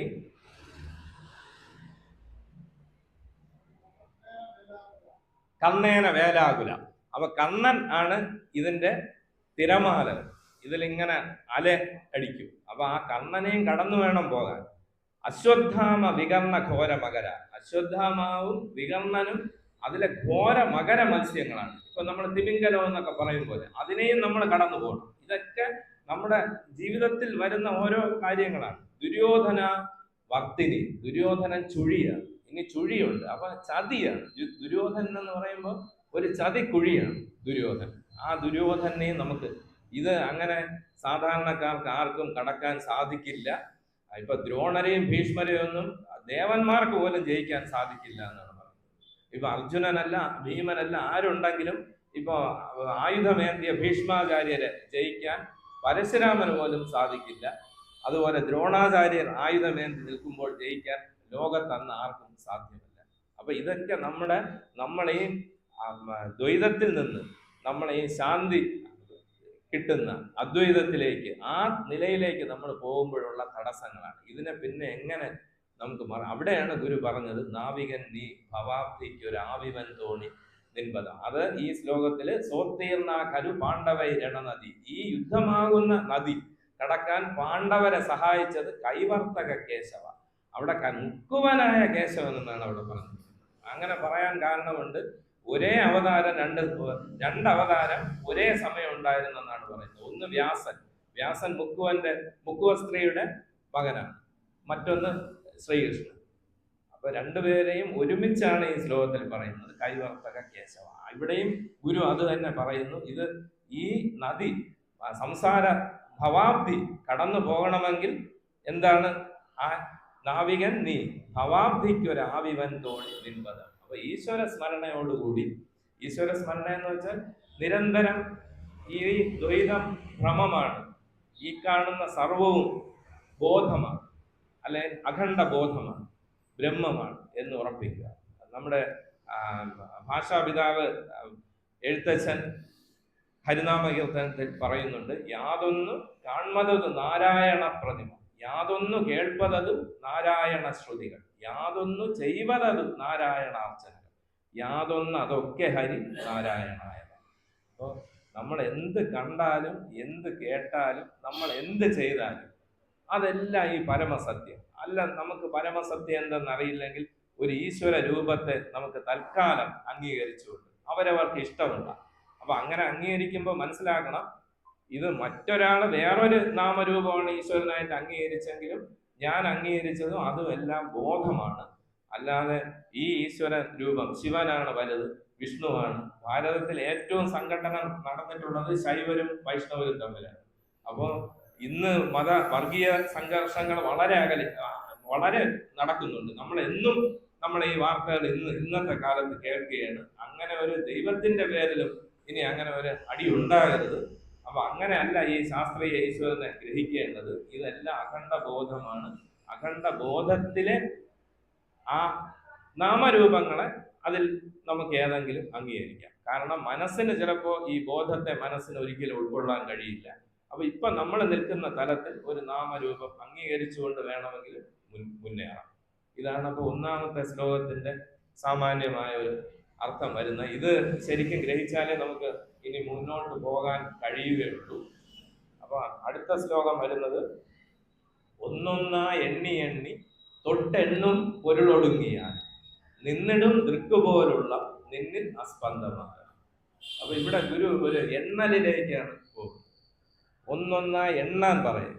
അപ്പൊ നമുക്ക് 1, 2 എന്ന് എണ്ണി പോകാൻ നമുക്കറിയാം. നമ്മൾ ഈ 1, 2 എന്ന് എണ്ണിപ്പോയാൽ നമ്മൾ ഏതുവരെ പോകും? ഇനി നമ്മൾ ഇപ്പുറത്തോട്ട് -1, -1, -2 അങ്ങനെ താഴോട്ട് എണ്ണിപ്പോയാൽ നമ്മൾ ഇവിടെ വരെ പോകും. നമുക്ക് ഗുരു ഒന്നൊന്നാ എണ്ണി ഈ ഇതിനെവിടെയെങ്കിലും ഒരു അന്തം ഉണ്ടാവും. അപ്പൊ ഇതിന്റെ രണ്ടിന്റെയും നടുക്കൊരു പൂജ്യമുണ്ട്, 0. ഭാരതീയരാണ് പൂജ്യം കണ്ടുപിടിച്ചു എന്ന് പറയുമ്പോൾ ഈ അഖണ്ഡ ബോധത്തെയാണ്. അപ്പൊ പൂജ്യത്തെ പറയുന്നത് എന്താണ്? അഖണ്ഡ സംഖ്യ, പൂജ്യം, ഖണ്ഡിക്കാൻ കഴിയില്ല, അല്ലെ? 0, പൂജ്യം. അത് എഴുതുന്നത് തന്നെ അതിന് തുടക്കമോ ഒടുക്കമോ ഇല്ല. അത് പൂർണ്ണമാണ്. ഈ പൂജ്യം എന്ന് പറയുന്നത് പൂർണ്ണമാണ്. ഇൻഫിനിറ്റ് എന്നാണ്, അനന്തം എന്നാണ് പൂർണ്ണം എന്നുള്ള വാക്കില്ല. അപ്പൊ ഈ എണ്ണിയാൽ അങ്ങോട്ടും ഇങ്ങോട്ടും അനന്തമായി പോയിക്കൊണ്ടിരിക്കും. അപ്പൊ അങ്ങനെ ഒന്നൊന്നാ എണ്ണി എന്ന് ഗുരു പറയുമ്പോൾ നമുക്ക് നമ്മളെ തന്നെ ഒന്ന് എണ്ണി നോക്കിയാൽ, ഞാൻ ഈ ശരീരമാണോ? നമുക്ക് ആദ്യം അറിയാവുന്നത് എല്ലാവരും ഓരോ ശരീരത്തെയാണ് അവരവൻ എന്നും മറ്റേ നീ എന്നും അവനെന്നും അവളെന്നും എല്ലാം പറയുന്നത് ശരീരത്തെയാണ്. ശരീരത്തിനാണ് പേര് കൊടുത്തിട്ടുള്ളത്, ശരീരത്തിനാണ് അച്ഛനും അമ്മയും ഉള്ളത്. നമ്മളൊന്ന് നോക്കുക, ഞാൻ ഈ ശരീരമാണ്. നമ്മൾ പറയുന്നത് എൻ്റെ ശരീരം എന്ന്. അപ്പൊ ഞാൻ ശരീരമല്ല. ഇപ്പൊ എൻ്റെ മൊബൈൽ എന്ന് പറയുമ്പോൾ ഞാൻ മൊബൈലല്ല, എൻ്റെ ഒരു ഉപകരണമാണ് മൊബൈൽ. അപ്പൊ പിന്നെ ഈ ഞാൻ ആരാണ്? അപ്പൊ ഇന്ദ്രിയങ്ങൾ, നമ്മൾ ഈ ലോകവുമായി ബന്ധപ്പെടുന്നത് ഇന്ദ്രിയങ്ങളിലൂടെ. ഞാൻ ഈ ഇന്ദ്രിയങ്ങളാണ്. ഞാൻ കണ്ണാണോ, കാതാണോ, മൂക്കാണോ, നാവാണോ, ത്വക്കാണോ എന്ന് നോക്കുമ്പോൾ എൻ്റെ കണ്ണാണ്, അല്ലേ? ഞാൻ കണ്ണല്ല. അപ്പൊ ആ കണ്ണിന് അകത്തേക്ക് ഇപ്പൊ കണ്ണാണോ കാണുന്നതെന്ന് ചോദിച്ചാൽ നമ്മൾ ചിലപ്പോ എന്തെങ്കിലും ചിന്തിച്ചിരിക്കും. ഒരാള് നമ്മുടെ മുന്നിലൂടെ പോയി, അയാൾ തിരിച്ചു വരുമ്പോഴാണ് കണ്ടത്. അപ്പൊ നിങ്ങളിത് എപ്പോ പോയി അകത്തോട്ട്? അത് നിങ്ങൾ ഇവിടെ ഇരിക്കുകയില്ലേ? ഞാൻ കണ്ടില്ലല്ലോ. നിങ്ങൾ കണ്ണ് തുറന്നിരിക്കുകയായിരുന്നു. കണ്ണ് തുറന്നിരുന്നാലും നമ്മുടെ ചിന്ത എവിടെയെങ്കിലും ആണെങ്കിൽ മുന്നിലുള്ളത് നമ്മൾ കാണുകയില്ല. അപ്പൊ ആ കണ്ണിന് പിന്നില് നമുക്ക് എന്ത് വേണം? മനസ്സാകുന്ന കണ്ണ് വേണം, അല്ലെ? അപ്പൊ പിന്നെ ഞാൻ ഈ മനസ്സാണ്. അപ്പൊ നമ്മൾ വീണ്ടും ഉള്ളിലേക്ക് പോയി നോക്കുകയാണ്. ഞാൻ മനസ്സാണ്, എൻ്റെ മനസ്സ് എന്നാണ് പറയുന്നത്. എനിക്കൊരു മനസ്സ് ഉണ്ടെന്ന് അനുഭവപ്പെടുന്നു. പക്ഷെ അത് മനസ്സ് ഞാനല്ല, എൻ്റെ മനസ്സാണ്. നമ്മൾ അതുപോലെ ബുദ്ധിയുണ്ട്, എൻ്റെ ബുദ്ധിയാണ്. പ്രാണൻ എൻ്റെ പ്രാണനാണ്. ഇതിനെല്ലാം ഉൾക്കൊണ്ട് നിൽക്കുന്ന ഞാൻ ആരാണ്? അതാണ് ഗുരു പറഞ്ഞത് ഒന്നൊന്നാ എണ്ണി തൊട്ടെണ്ണും എന്ന് ഗുരു പറഞ്ഞിരിക്കുന്നത്. ഈ ഇന്ദ്രിയങ്ങൾ തൊടുന്നത് ഈ വിഷയങ്ങളെയാണ്. ഇവിടെയുള്ള കാഴ്ചകൾ, ശബ്ദങ്ങൾ, ഇതൊക്കെയാണ് ഇന്ദ്രിയങ്ങൾ തൊടുന്നത്. ആ വിഷയങ്ങളെയാണ് തൊട്ടെണ്ണും പൊരുൾ എന്ന് പറഞ്ഞത്. പദാർത്ഥങ്ങളെയാണ് ഗുരു പറഞ്ഞത്. അപ്പൊ ഈ എണ്ണുന്നത് പല രീതിയിൽ നമുക്കിത് മനസ്സിലാക്കാം. ഒരു സാധാരണ പറയുന്ന ഒരു ഇലസ്ട്രേഷൻ ഉണ്ട്. ഒരിക്കൽ ഒരു ശാസ്ത്രജ്ഞനും ഒരു ഒരു ഫിലോസഫർ, ഒരു സയന്റിസ്റ്റും ഒരു ഫിലോസഫർ, ശാസ്ത്രജ്ഞനും തത്വചിന്തകനും കൂടി നടക്കാൻ ഈവനിങ് വാക്കിന് പോയി. പോകുന്ന സമയത്ത് ഈ ഫിലോസഫർ, തത്വചിന്തകൻ ശാസ്ത്രജ്ഞനോട് ചോദിച്ചു, നിങ്ങൾ മുന്നിൽ എന്ത് കാണുന്നു? അത് ഞാൻ മുന്നിൽ ഒരു നല്ല പുൽത്തകിടി കാണുന്നു. ഈ പുൽത്തകിടി എന്തിന്റെ പശ്ചാത്തലം, അത് പുൽത്തകിടിയുടെ ബാക്ക്ഗ്രൗണ്ട് എന്താണ്, എന്തിന്റെ പശ്ചാത്തലത്തിൽ കാണുന്നു? അത് കുറെ മരങ്ങൾ നിൽപ്പുണ്ട്, അതിന്റെ പശ്ചാത്തലത്തിലാണ് കാണുന്നത്. ഈ മരങ്ങൾ എന്തിന്റെ പശ്ചാത്തലത്തിൽ കാണുന്നു? അതാ അവിടെ അതിന്റെ പിന്നിൽ ഒരു പുഴയുണ്ട്, ആ പുഴയുടെ പശ്ചാത്തലത്തിൽ കാണുന്നു. വീണ്ടും ഈ തത്വചിന്തകൻ ചോദിച്ചു, ഈ പുഴ എന്തിന്റെ പശ്ചാത്തലത്തിൽ കാണുന്നു? ശാസ്ത്രജ്ഞൻ പറഞ്ഞു, അതാ അവിടെ കുറെ കുന്നുകളുണ്ട്, ആ കുന്നുകളുടെ പശ്ചാത്തലത്തിൽ കാണും. ശരി, ഈ കുന്നുകൾ എന്തിന്റെ പശ്ചാത്തലത്തിൽ കാണുന്നു? അത് അതിന്റെ പിന്നിൽ മേഘങ്ങളുണ്ട്, ആ മേഘങ്ങളുടെ പശ്ചാത്തലത്തിൽ കാണും. ശരി, ഈ മേഘങ്ങൾ എന്തിന്റെ പശ്ചാത്തലത്തിൽ കാണുന്നു? അത് ആകാശത്തിന്റെ പശ്ചാത്തലത്തിൽ കാണും, അതിന്റെ പിന്നിൽ ശരി, എന്നാൽ ഈ ആകാശം എന്തിന്റെ പശ്ചാത്തലത്തിൽ കാണുന്നു? അപ്പൊ ഈ ചോദ്യത്തില് ശാസ്ത്രജ്ഞൻ അവിടെ അവസാനിച്ചു നിന്നു. ശാസ്ത്രജ്ഞന് പിന്നെ പറയാൻ കഴിഞ്ഞില്ല. അതാണ് ശാസ്ത്രത്തിന്റെ ഒരു പരിമിതി എന്ന് പറയുന്നത്, ഇന്ദ്രിയങ്ങളിൽ കാണുന്നത് മാത്രമേ പറയാൻ കഴിയൂ. അപ്പോ ശാസ്ത്രജ്ഞൻ തിരിച്ചു ചോദിച്ചു, ഈ ആകാശം അങ്ങ് എന്തിന്റെ പശ്ചാത്തലത്തിലാണ് കാണുന്നത്? അത് ആകാശം ഉള്ളതായിട്ട് എവിടെയാണോ അനുഭവപ്പെടുന്നത് അതിന്റെ പശ്ചാത്തലത്തിൽ കാണും. അതെവിടെയാണ് നമുക്കെല്ലാം ആകാശം ഉള്ളതായിട്ട് അനുഭവപ്പെടുന്നത്? ബോധത്തിൽ. ഈ ബോധത്തെ മാറ്റി നിർത്തിയിട്ട് നമുക്ക് ഒരിക്കലും ഒരു അനുഭവവും സാധ്യമല്ല. അപ്പൊ ചില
ആദ്യം ഉണ്ടായത്?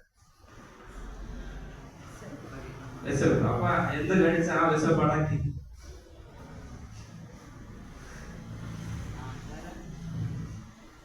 വിശപ്പാണ് ആദ്യം ഉണ്ടായെങ്കിൽ ആ ആദ്യം വിശന്ന ആള് എങ്ങനെ ആ വിശപ്പ് അടക്കി? അപ്പൊ ആ വിശക്കുന്നതിന് മുമ്പ് ഇവിടെ ആഹാരമുണ്ട്. ഈ ഇപ്പൊ പഴങ്ങൾ കഴിച്ച് ജീവിച്ചെന്ന് പറയും മനുഷ്യനാദ്യം കാലത്ത്. കായ്, കനികളും ഫലമൂലങ്ങളും അത് ആദ്യമേ ഉണ്ട്. മനുഷ്യൻ ജനിക്കുന്നതിന് മുമ്പ് അതുണ്ട്. അതിനോടുള്ള ആർത്തിയാണ് വിശപ്പായിട്ട് മാറി. മനുഷ്യകുലത്തിന് അല്ലെങ്കിൽ ജീവജാലങ്ങൾക്ക് തന്നെ ഈ ചുറ്റുമുള്ള ചിലതിനോട് ചില ആർത്തി ഉണ്ടായി. അതാണ് പിന്നീട് ഈ വിശപ്പും കാമവും ഒക്കെ ആയിട്ട് മാറി. അതാണ് ബൈബിളിന്റെ കഥ.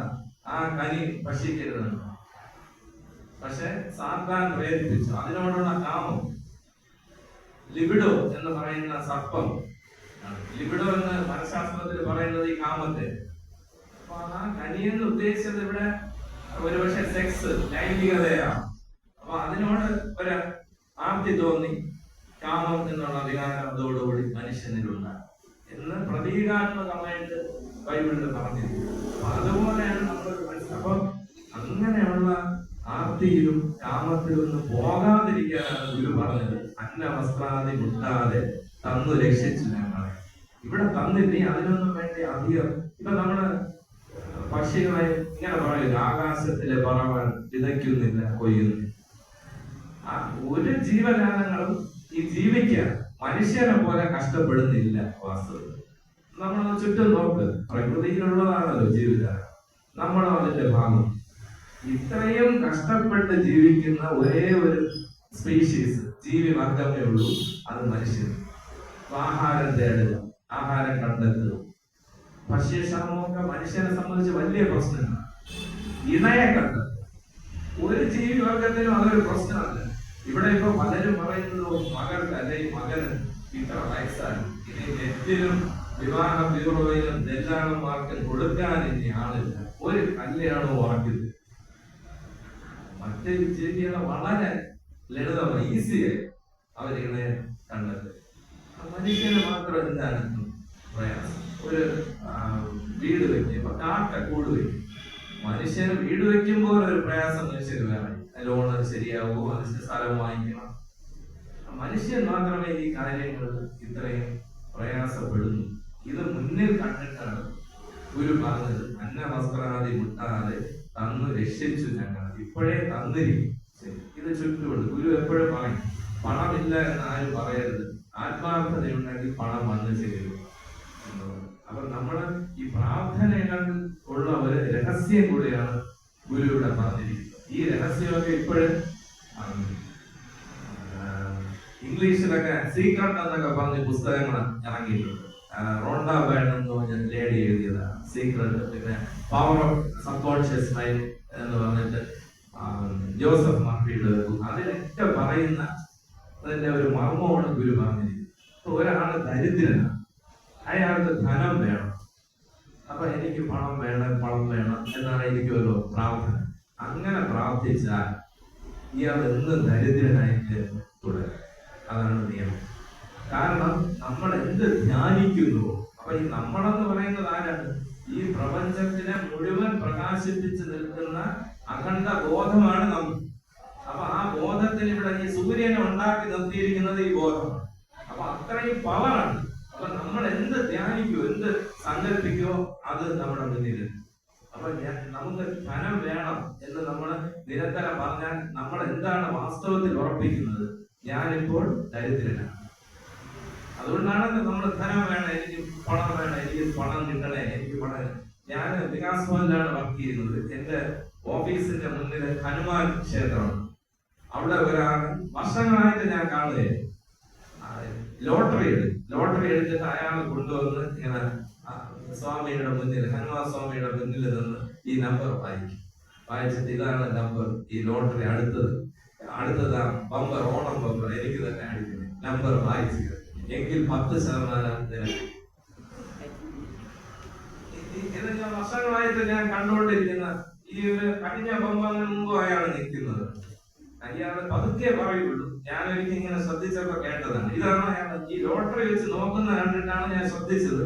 അപ്പൊ അദ്ദേഹം പറയുന്നത് ഇതുവരെയും അങ്ങനെ അദ്ദേഹത്തിന് ബമ്പറൊന്നും അടിച്ചില്ല, 5000 രൂപ വരെയൊക്കെ അടിച്ചതായിട്ടാണ് അറിഞ്ഞത്. അപ്പൊ അദ്ദേഹത്തിന്റെ ദാരിദ്ര്യം മാറുന്നു. അപ്പൊ ഇതാണ് അതിന്റെ രഹസ്യം, സീക്രട്ട്. നമുക്ക് ധനം ഉണ്ടാകുന്നതിന്റെ, അല്ലെങ്കിൽ നമുക്ക് നമ്മൾ പറയുന്ന ഭൗതികമായിട്ട് പ്രശസ്തി, ഇതെല്ലാം ഉണ്ടാകുന്നതിന്റെ രഹസ്യം ഇതാണ്. നമ്മൾ ഒരിക്കലും അത് വേണമെന്ന് പറയരുത്. ഞാൻ ഇപ്പോഴേ ധനവാനാണ് എന്നാണ് നമ്മൾ, ഈശ്വര കൃപയാണ്. ഞാൻ ഇപ്പോഴേ, ഈശ്വരൻ എനിക്ക് എല്ലാ ധനവും തന്നിരിക്കുന്നു. ചിലപ്പോൾ നമ്മുടെ കയ്യിൽ ഒരു പൈസ പോലും ഇല്ലെങ്കിലും നമ്മൾ ഇങ്ങനെ തന്നെ ചിന്തിക്കണം, എല്ലാം ഈശ്വര കൃപയാൽ എനിക്ക് ധനമുണ്ട്, ഞാൻ കുബേരനാണ് എന്ന് കുറച്ച് ദിവസം സങ്കല്പം മാത്രം പോരാ, ഈ ധനവാനായി ജീവിക്കുന്നതായിട്ട് നമ്മുടെ ഭാവനയിൽ കാണണം. വലിയ വീട്ടില് വലിയ കാലം ഇത് നമ്മുടെ മുന്നിൽ വന്ന് ചേരും എന്നാണ് പറയുന്നത്. ഇതാണ് സീക്രട്ട്. ഈ റോണ്ടാ ബാൻഡിന്റെ സീക്രട്ട്. അത് ഇനി ആരെങ്കിലും പറഞ്ഞാൽ അതൊന്നും കേട്ട് ഭയക്കരുത്. രഹസ്യം എന്ന പേരിൽ ഈ പുസ്തകം മലയാളത്തിൽ വന്നിട്ടുണ്ട്. ഈ സീക്രട്ടില്ല, നമുക്ക് എന്ത് വേണമോ അതവിടെ ഉണ്ട്. എന്ന് വെച്ചാൽ ബോധമാണ് എല്ലാം നിർമ്മിക്കുന്നത്. ഇതൊരു അച്ച് കൂടെ പോലെ, എന്തുവിധ ആ അച്ച് ഉപയോഗിച്ച് എന്ത് അച്ചാണ്, അച്ചെന്ന് പറയുന്ന സങ്കല്പം, എന്ത് സങ്കല്പമാണ് നിങ്ങൾ നോക്കുക. അപ്പൊ നമ്മൾ പറയും അത് അമ്പാനിയൊക്കെ കണ്ടോ, വലിയ പണം, നമ്മൾക്ക് എന്ത്. അപ്പൊ അവിടെ ഒരു ചോദ്യം ചോദിക്കാനുള്ളത്, നിങ്ങൾ രാവിലെ എഴുന്നേറ്റാൽ നിങ്ങൾ ഉറങ്ങുന്നത് തന്നെ നിങ്ങളുടെ സങ്കല്പം. അത് രാവിലെ എഴുന്നേറ്റ് ജോലിയുണ്ട്, ഓഫീസിൽ പോകണം, ആ കാര്യങ്ങൾ, വീട്ടിലെ മക്കളുടെ കാര്യങ്ങൾ, അല്ലെങ്കിൽ എന്തെങ്കിലും ജോലി, ഇല്ലെങ്കിൽ വീട്ടു ജോലി, ഇതല്ലേ സങ്കല്പം. ആ സങ്കല്പം അനുസരിച്ചല്ലേ ജീവിതം പൊയ്ക്കൊണ്ടിരിക്കുന്നത്. ഞാൻ പറഞ്ഞെന്ന് പറഞ്ഞാൽ ആരും സമ്മതിക്കില്ല. സ്വയം ജീവിതം പരിശോധിക്കുക. സങ്കല്പം അനുസരിച്ചാണോ ഈ ജീവിതം മുന്നോട്ട് പോകുന്നത്? അപ്പൊ നമുക്ക് മറ്റൊരു ആളുടെ ജീവിതം നമ്മൾ പറയാനാണ് അംബാനി. അപ്പൊ ആ സങ്കല്പത്തിൽ നമ്മൾ മാറിയാണ് എന്നാണ് പറയുന്നത്. ഇത് അത്ഭുതകരമായ മാറ്റം ജീവിതത്തിൽ ഉണ്ടാകും എന്നാണ്. അപ്പൊ അവിടെ ഇത് പറയുമ്പോ ഒരു കാര്യം കൂടെ, ഒന്ന് രണ്ട് കാര്യങ്ങൾ നമ്മൾ ശ്രദ്ധിക്കേണ്ടതുണ്ട്. ഈ എന്താണ് ദാരിദ്ര്യം? ദാരിദ്ര്യം ഇവിടെ അന്നവസ്ത്രങ്ങളുടെ കാര്യം പറഞ്ഞതുകൊണ്ടാണ് അത് പറയുന്നത്. അതിനെക്കുറിച്ച് സ്വാമി രാമതീർത്ഥൻ എന്ന് പറയുന്ന അദ്ദേഹം ലാഹോർ യൂണിവേഴ്സിറ്റിയിൽ 21 വയസ്സിൽ മാത്തമാറ്റിക്സ് MAക്ക് 1ാം റാങ്ക് വാങ്ങിച്ച് ജയിക്കുകയും അവിടുത്തെ മാത്തമാറ്റിക്സ് പ്രൊഫസറായി. അദ്ദേഹം പിന്നെ അമേരിക്കയിലൊക്കെ പള്ളികളിൽ പോയി പ്രസംഗിച്ചിട്ടുണ്ട്. അദ്ദേഹം ദാരിദ്ര്യത്തെ കുറിച്ച് പറഞ്ഞ ഒരു കഥയുണ്ട്. ഒരു അടുത്ത് 2 പേര്, ഒരാള് അംബാനിയെ പോലെ വളരെ സമ്പന്നൻ, മറ്റേയാൾ അതിദരിദ്രം, 2 പേരും അയൽക്കാരൻ. അപ്പൊ ഈ സമ്പന്നൻ നോക്കിയപ്പോ ഈ ദരിദ്രൻ ദിവസവും കൂലിപ്പണി ചെയ്ത് അവനൊരു അന്ന് കാലണം എന്ന് വെച്ചാൽ നമ്മൾ പറയുന്ന ഒരു 25 പൈസയാണ് കിട്ടുന്നത്. അന്ന് അതുകൊണ്ട് അരിയെല്ലാം വാങ്ങി അയാള് കഞ്ഞി വെച്ച് കുടിച്ച് സുഭിക്ഷമായിട്ട് അയാളെ മക്കൾ ഉറങ്ങി. ഒരു ശബ്ദവുമില്ല, അവര് വളരെ സന്തോഷമായി ജീവിക്കും. തനിക്ക് ഇത്രയും ധനമൊക്കെ ഉണ്ടായിട്ട് ഒരു തൃപ്തിയില്ല. അപ്പൊ ഇദ്ദേഹത്തിന്റെ ഗുരു വന്നപ്പോ പറഞ്ഞു, അവിടെ ഒരു ദരിദ്രനുണ്ട്, അയാള് വളരെ സന്തോഷമായിട്ടാണ്, കാലടയാണ് ഒരു ദിവസത്തെ സമ്പാദ്യം, അത് അന്ന് തന്നെ ആഹാരത്തിലെ തെളിയും. എനിക്ക് ഇത്രയും സമ്പാദ്യം ഉണ്ടായിട്ടും അവന്റെ ഒരു സന്തോഷം എന്റെ വീട്ടിലില്ല. അപ്പൊ ഈ ഗുരു പറഞ്ഞ് ഒരു കാര്യം ചെയ്യും, ഒരു 99 രൂപ, അന്ന് അത് 99 രൂപ എന്നൊക്കെ പറഞ്ഞാൽ വളരെ വലുതാണ്. 99 രൂപ നിങ്ങൾ നാളെ അയാളുടെ വീട്ടിലിടാം. അപ്പൊ ഇയാൾക്ക് അത് നിസ്സാരമാണ്. ഇയാളെ 99 രൂപ അയാൾ കാണുന്ന രീതിയിൽ അയാളുടെ വീട്ടിലിട്ടു. അന്ന് രാത്രി അയാളുടെ വീട്ടിൽ അടുപ്പ് എരിയില്ല. ഈ പാവം ഈ ദരിദ്രന്റെ വീട്ടിൽ. ഇയാൾക്കൊരു സംശയം, ഇനി ഈ രൂപ കൊണ്ട് സാധനങ്ങൾ വല്ലതും. പിറ്റേ ദിവസം നോക്കി 2-3 ദിവസം. അങ്ങനെ അയാളെ വിളിച്ചു, എന്താ ജോലിയൊന്നും ഇല്ലേ സുഹൃത്തെ, എന്തായാലും നിങ്ങളെ കഞ്ഞിയൊന്നും വെച്ച് കഴിച്ചില്ലേ? അല്ല, അതല്ല, എനിക്കൊരു 99 രൂപ കിട്ടി, എനിക്കൊരു ദിവസം കിട്ടുന്ന കാലടൻ അത് ചെലവാക്കാതെ 4 ദിവസം വെച്ച 1 രൂപയും കൂടെ ആയി 100 രൂപയാണ്. അതുകൊണ്ട് ഞങ്ങൾ ആഹാരമൊക്കെ 2-3 ദിവസം ഉപേക്ഷിച്ച് ഒക്കെ കുറച്ച് വല്ല പഴങ്ങളൊക്കെ പറിച്ചുകൊണ്ടൊന്ന് കഴിക്കും. അപ്പൊ ഇതാണ് ദാരിദ്ര്യം. അപ്പൊ ഇന്നലെ വരെ അയാൾ ദരിദ്രനല്ല, പക്ഷെ ഈ 99 രൂപ കിട്ടിയപ്പോ 100 രൂപയുടെ കാര്യത്തിൽ അയാൾ ദരിദ്രനായി. അതാണ് 1 ലഭിച്ചാൽ 10 വേണ്ടിയാണ്, അല്ലെ? 10 കിട്ടിയാൽ 100 മോഹം, 100നെ 1000 ആക്കാൻ മോഹം. ഇതാണ് ദാരിദ്ര്യത്തിന്റെ. ഇത് ഒരിക്കലും അവസാനം നമ്മൾ തന്നെ നോക്കിയാൽ മതി. നമ്മളൊരു 500 രൂപ നോട്ട് റിസർവ് ബാങ്ക് ഗവർണർ ഒപ്പിട്ടിട്ട് പറയുന്നത് 500 രൂപയാണ്. വെറും ഒരു കടലാസ്. ഇതൊരു സ്യൂഡോ അല്ലേ? സ്യൂഡോ എന്ന് പറഞ്ഞാൽ അവര് എങ്ങനെ ഭ്രമം, വെറുതെ ഒരു മായികം ആയിട്ട് പറയാൻ ഇതിനൊരു മൂല്യം തന്നിരിക്കും. ഈ പേപ്പർ കഷണത്തിന് ഇത്ര വിലയുണ്ടെന്ന് കൽപ്പിച്ച് അത് അവിടെ ഈ നോട്ട് എന്ന് പറയുന്ന കറൻസി അവിടെ ഡോളർ ആകട്ടെ, അത് സങ്കല്പമല്ലേ? ഇതെല്ലാം സങ്കല്പത്തിലാണ് നിൽക്കുന്നത്. അപ്പൊ നമ്മൾ അതിന്റെ ഒരു പിന്നാലെ പായൽ എന്നൊരു ലക്ഷ്യത്തിൽ, അതുമല്ല നമ്മൾ അങ്ങനെ സമ്പന്നനാകണം, അല്ലെങ്കിൽ എനിക്ക് രോഗം മാറണമെന്ന് നമ്മൾ ചിന്തിച്ചാൽ എന്ന് രോഗിയെ, രോഗം വരരുതേ എന്ന് ചിന്തിച്ചാലും അങ്ങനെ പ്രാർത്ഥിച്ചാലും നമ്മൾ എന്ന് രോഗിയാണ്. കാര്യം നമ്മുടെ ചിന്തയിൽ നിറയുന്ന രോഗം. നമ്മൾ അങ്ങനെയെങ്കിൽ ഉറപ്പിക്കേണ്ടത് ഞാൻ പരിപൂർണ ആരോഗ്യമാണ്, ഞാൻ പരിപൂർണ ആരോഗ്യമാണ്. രോഗത്തെ കുറിച്ച് നമ്മൾ സങ്കല്പിക്കും, ചിന്തിക്കും. നമ്മുടെ സങ്കല്പം ഞാൻ വളരെ, എന്റെ ശരീരമൊക്കെ നല്ല ആരോഗ്യമാണ്, ഇപ്പോഴേ ആരോഗ്യമാണ്. ഇനി രോഗിയായിരുന്നാൽ പോലും ഇങ്ങനെ കുറച്ച് ദിവസം ചിന്തിച്ചാൽ ഇത് മാറിയിട്ടുണ്ട് എന്നതിന് വളരെയേറെ തെളിവെന്ന് ശാസ്ത്രം തന്നെ പറയും. ഒരു മരുന്ന് പോലും ഇല്ലാതെ ഈ ഒരു രഹസ്യം ഉപയോഗിച്ച് ഇത് മാറ്റി എടുത്തവരുടെ ഒരുപാട് കാര്യങ്ങൾ ശാസ്ത്രം തന്നെ പറയുന്നു. അപ്പൊ ഈ ഒരു രഹസ്യമൊക്കെ ഗുരു ഒരുപാട് വിവരിച്ചില്ലെന്നേ ഉള്ളൂ, ഗുരുവിന് വ്യക്തമായി അറിയാം. അതുകൊണ്ടാണ് ഗുരു പറഞ്ഞത് അന്നവസ്ത്രാദി മുട്ടാതെ തന്നു രക്ഷിച്ചു ഞങ്ങളെ. ഇപ്പോഴേ അന്ന് ഞങ്ങളൊക്കെ ഇതെല്ലാം തന്നിരിക്കുകയാണ്. പക്ഷെ നമ്മളത് കാണുന്നില്ല. നമ്മൾ കാണാതെ നമ്മുടെ സങ്കല്പങ്ങളിലൂടെ നമ്മൾ ദരിദ്രരായിട്ട് നമ്മൾ നെട്ടോടും. ഇനി നമ്മൾ പറഞ്ഞല്ലോ ഈ അംബാനിയുണ്ട്, നമ്മൾ അങ്ങനെ ആയിരുന്നില്ല. ഒരിക്കലും ഒരു വളരെ സാധു സ്ത്രീ ഭഗവാനോട് എന്തും പ്രാർത്ഥിക്കും, എന്റെ ഈ ഗതി ആർക്കും വരുത്തരുതേ. നമ്മൾ എല്ലാവരും തന്നെ ഒരുപക്ഷെ ഒരുപാട് പേര് ഒരിക്കലെങ്കിലും ജീവിതത്തിൽ പറഞ്ഞിട്ടുള്ളതാണ്. എന്റെ ഇവിടെ ഇരിക്കുന്നവരിൽ പോലും അങ്ങനെ പ്രാർത്ഥിച്ചവരുണ്ടാകും, എന്റെ ഈ ഗതി ആർക്കും വരുത്തരുതേ. അങ്ങനെ ഒരു ദിവസം ഇവരുടെ പ്രാർത്ഥന കേട്ട് ഭഗവാൻ പ്രത്യക്ഷനായി. ശരി, നിങ്ങൾക്ക് പിന്നെ ആരുടെ ജീവിതം വേണം? ചുറ്റും ഒന്ന് കണ്ണോടിച്ച് ആരെ പോലെയാണ്?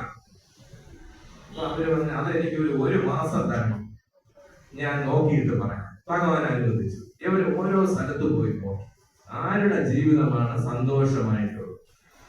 അപ്പൊ ഓരോ സ്ഥലത്തും നോക്കിയപ്പോ ഇവരുടെ ജീവിതത്തിന്റെ ഇരട്ടിയുടെ ഇരട്ടി പ്രശ്നങ്ങളാണ് ഓരോരുത്തർക്കും ഉള്ളത്. ഒരു മാസമായപ്പോ ഭഗവാൻ വന്നു. ആരുടെ ജീവിതമാണ് വേണ്ടത്? എനിക്ക് വേറെ ആരുടെ ജീവിതവും വേണ്ട, എന്റെ ജീവിതമാണ് എന്ന്. അപ്പൊ നമ്മുടെ ജീവിതവും മറ്റുള്ളവരുടെ ജീവിതവും നമ്മൾ ശരിക്കും നമ്മൾ പരിശോധിക്കണം. ഈ ബാഹ്യമായ കാര്യങ്ങൾ കണ്ടുകൊണ്ട് നമ്മൾ പറയുകയാണ് എന്റെ ഗതി ആർക്കും വരരുത്. നമ്മളെ അങ്ങനെ പ്രാർത്ഥിച്ചാൽ നമ്മളെ ഗതി ഇതിനേക്കാളും മോശം. നമ്മൾ പ്രാർത്ഥിക്കേണ്ടത് ഈ കിട്ടിയതിനെല്ലാം നന്ദി പറയണം. ഇത് നമുക്ക് കിട്ടിയത് പ്രപഞ്ചത്തിൽ നിന്ന്. നമ്മൾ ഒരു ദിവസം അവസാനം ഇന്ന് ഇത്രയും നല്ലൊരു ദിവസം കിട്ടിയത് ഒരു നന്ദി ഈശ്വരനോട് പറയുന്ന എത്ര പേരുണ്ട്? നമുക്കിതെല്ലാം നമ്മള് ചോറ് കഴിക്കുന്നു. ഈ ഓരോ നെല്ലും അതിന്റെ പിന്നിൽ എത്ര അധ്വാനമുണ്ട്. അത് ഉണ്ടാക്കിയ കർഷകർ, ഈ കർഷകര് ദരിദ്രരായ രാജ്യം മുഴുവൻ പട്ടിണി കിടക്കുമെന്നാണ് പറയുന്നത്. നമുക്ക് അന്നം തരുന്നത് അന്നദാത എന്ന് പറയുന്നത് കർഷകര്. പിന്നെ അത് പാക്ക് ചെയ്ത് അരി കൊണ്ടുവന്ന് ആ വാഹനം ഓടിക്കുന്നയാൾ, ഇത് വാഹനത്തിൽ കയറ്റുന്നവർ, കയറ്റിറക്ക് ചുമട്ട് തൊഴിലാളികൾ, ഷോപ്പുകളിലുള്ള തൊഴിലാളികൾ തൊട്ട് നമ്മുടെ വീട്ടില് പാചകം ചെയ്യുന്ന നമ്മുടെ അമ്മയോ ഭാര്യയോ ആരോ ആകട്ടെ, അവര് ഉൾപ്പെടെ നമ്മുടെ ഈ അന്നദാതാക്കൾ, അവരെ സ്മരിക്കുന്ന എത്ര പേര് സ്മരിച്ചുകൊണ്ട് ആഹാരം കഴിക്കും. അല്ല നമ്മൾ പറയുന്ന അല്ല എനിക്ക് ശമ്പളം കിട്ടി, അല്ലെ ഞാൻ അധ്വാനിച്ച് ബിസിനസ് ചെയ്തു, ഞാൻ ആഹാരം കഴിക്കും. അവസാനം സംഭവം ഈ കർഷകരെ എല്ലാം മറന്നുകൊണ്ട് പണം സമ്പാദിച്ചാല് ഈ നോട്ട് ഇങ്ങനെ പറയും, നമുക്ക് ആഹാരം ഉണ്ടാകും. അപ്പൊ അതുകൊണ്ടാണ് ഗുരു പറഞ്ഞത് അന്നവസ്ത്രാദി വിട്ടാതെ തന്നു രക്ഷ. അപ്പൊ ഈ ശ്ലോകത്തിന് വളരെ അർത്ഥമുണ്ട് നമ്മുടെ ജീവിതമായി. അതുകൊണ്ടാണ് അത് ഇത്രയും വിശദമായിട്ട് പറഞ്ഞത്. തന്നു രക്ഷിച്ചു ഞങ്ങളെ ധന്യരാക്കുന്ന നീ ഒന്ന്. അങ്ങനെ ഇതെല്ലാം തന്ന് നമ്മളെ ധന്യരാക്കി നീ ഒന്ന് തന്നെ ഞങ്ങൾക്ക് തമ്പുരാൻ. അവിടെ ഒന്ന് എന്നുള്ള പല ഇതില്ല എന്ന് വീണ്ടും ഗുരു ഉറപ്പിക്കും. ആദ്യത്തെ 3 ശ്ലോകങ്ങളുടെ അർത്ഥം ഇതാണ്. അടുത്ത ശ്ലോകം ആഴിയും തിരയും കാറ്റും ആഴവും പോലെ ഞങ്ങളും മായയും നിൻ മഹിമയും നീയും നമ്മൾ നേരത്തെ പറഞ്ഞു എന്ന് ഉള്ളിലാകാം എന്ന് വെച്ചാൽ എന്ന് അറിയാൻ കഴിയും. ഇവിടെ ഒരു പോലെ പറഞ്ഞിട്ടുണ്ട്. ആദ്യത്തെ രണ്ട് ശ്ലോകം രണ്ട് വരികൾ അവസാനിക്കുന്ന ഒരു പോലെ പറഞ്ഞതുകൊണ്ട് അവിടെ അലങ്കാരം ഉപമ തന്നെ. ഒരു പോലെ ഉപമയുടെ ലക്ഷണം അറിയാമോ? ആർക്ക് പറയാം? ഒന്നിനോടൊന്നല്ല, ഒന്നിനൊന്നോട് സാദൃശ്യം. അത് ഇത് ഒരുപാട് പ്രാവശ്യം ഇമ്പോസിഷൻ എഴുതിയിട്ടുള്ളൂ. ഈ സ്കൂളിൽ ചോദിക്കുമ്പോൾ നമ്മളെല്ലാവരും പറയുന്ന ഒന്നിനോടൊന്ന് സാദൃശ്യം ചൊന്നാൽ ഉപമയാണ്. അങ്ങനെയല്ല, ഒന്നിനൊന്നോട്, ഒന്നിന് മറ്റൊന്നിന്. അപ്പൊ ഇവിടെ ആദ്യം കുറച്ച് കാര്യങ്ങൾ പറഞ്ഞു, അതിന് ഓരോന്നിനും മറ്റ് ഓരോന്നിനോട് സാദൃശ്യം പറഞ്ഞു.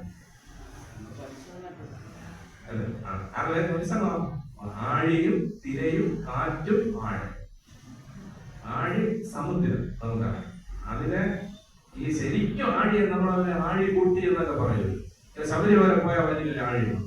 അപ്പൊ ആ ആഴി എന്ന് പറയുമ്പോൾ അതിന്റെ ആഴങ്ങളെ ശരിക്കും അല്ലെ ആഴിയും അതിന്റെ മുകളിൽ എന്തുണ്ട്? തിരയും.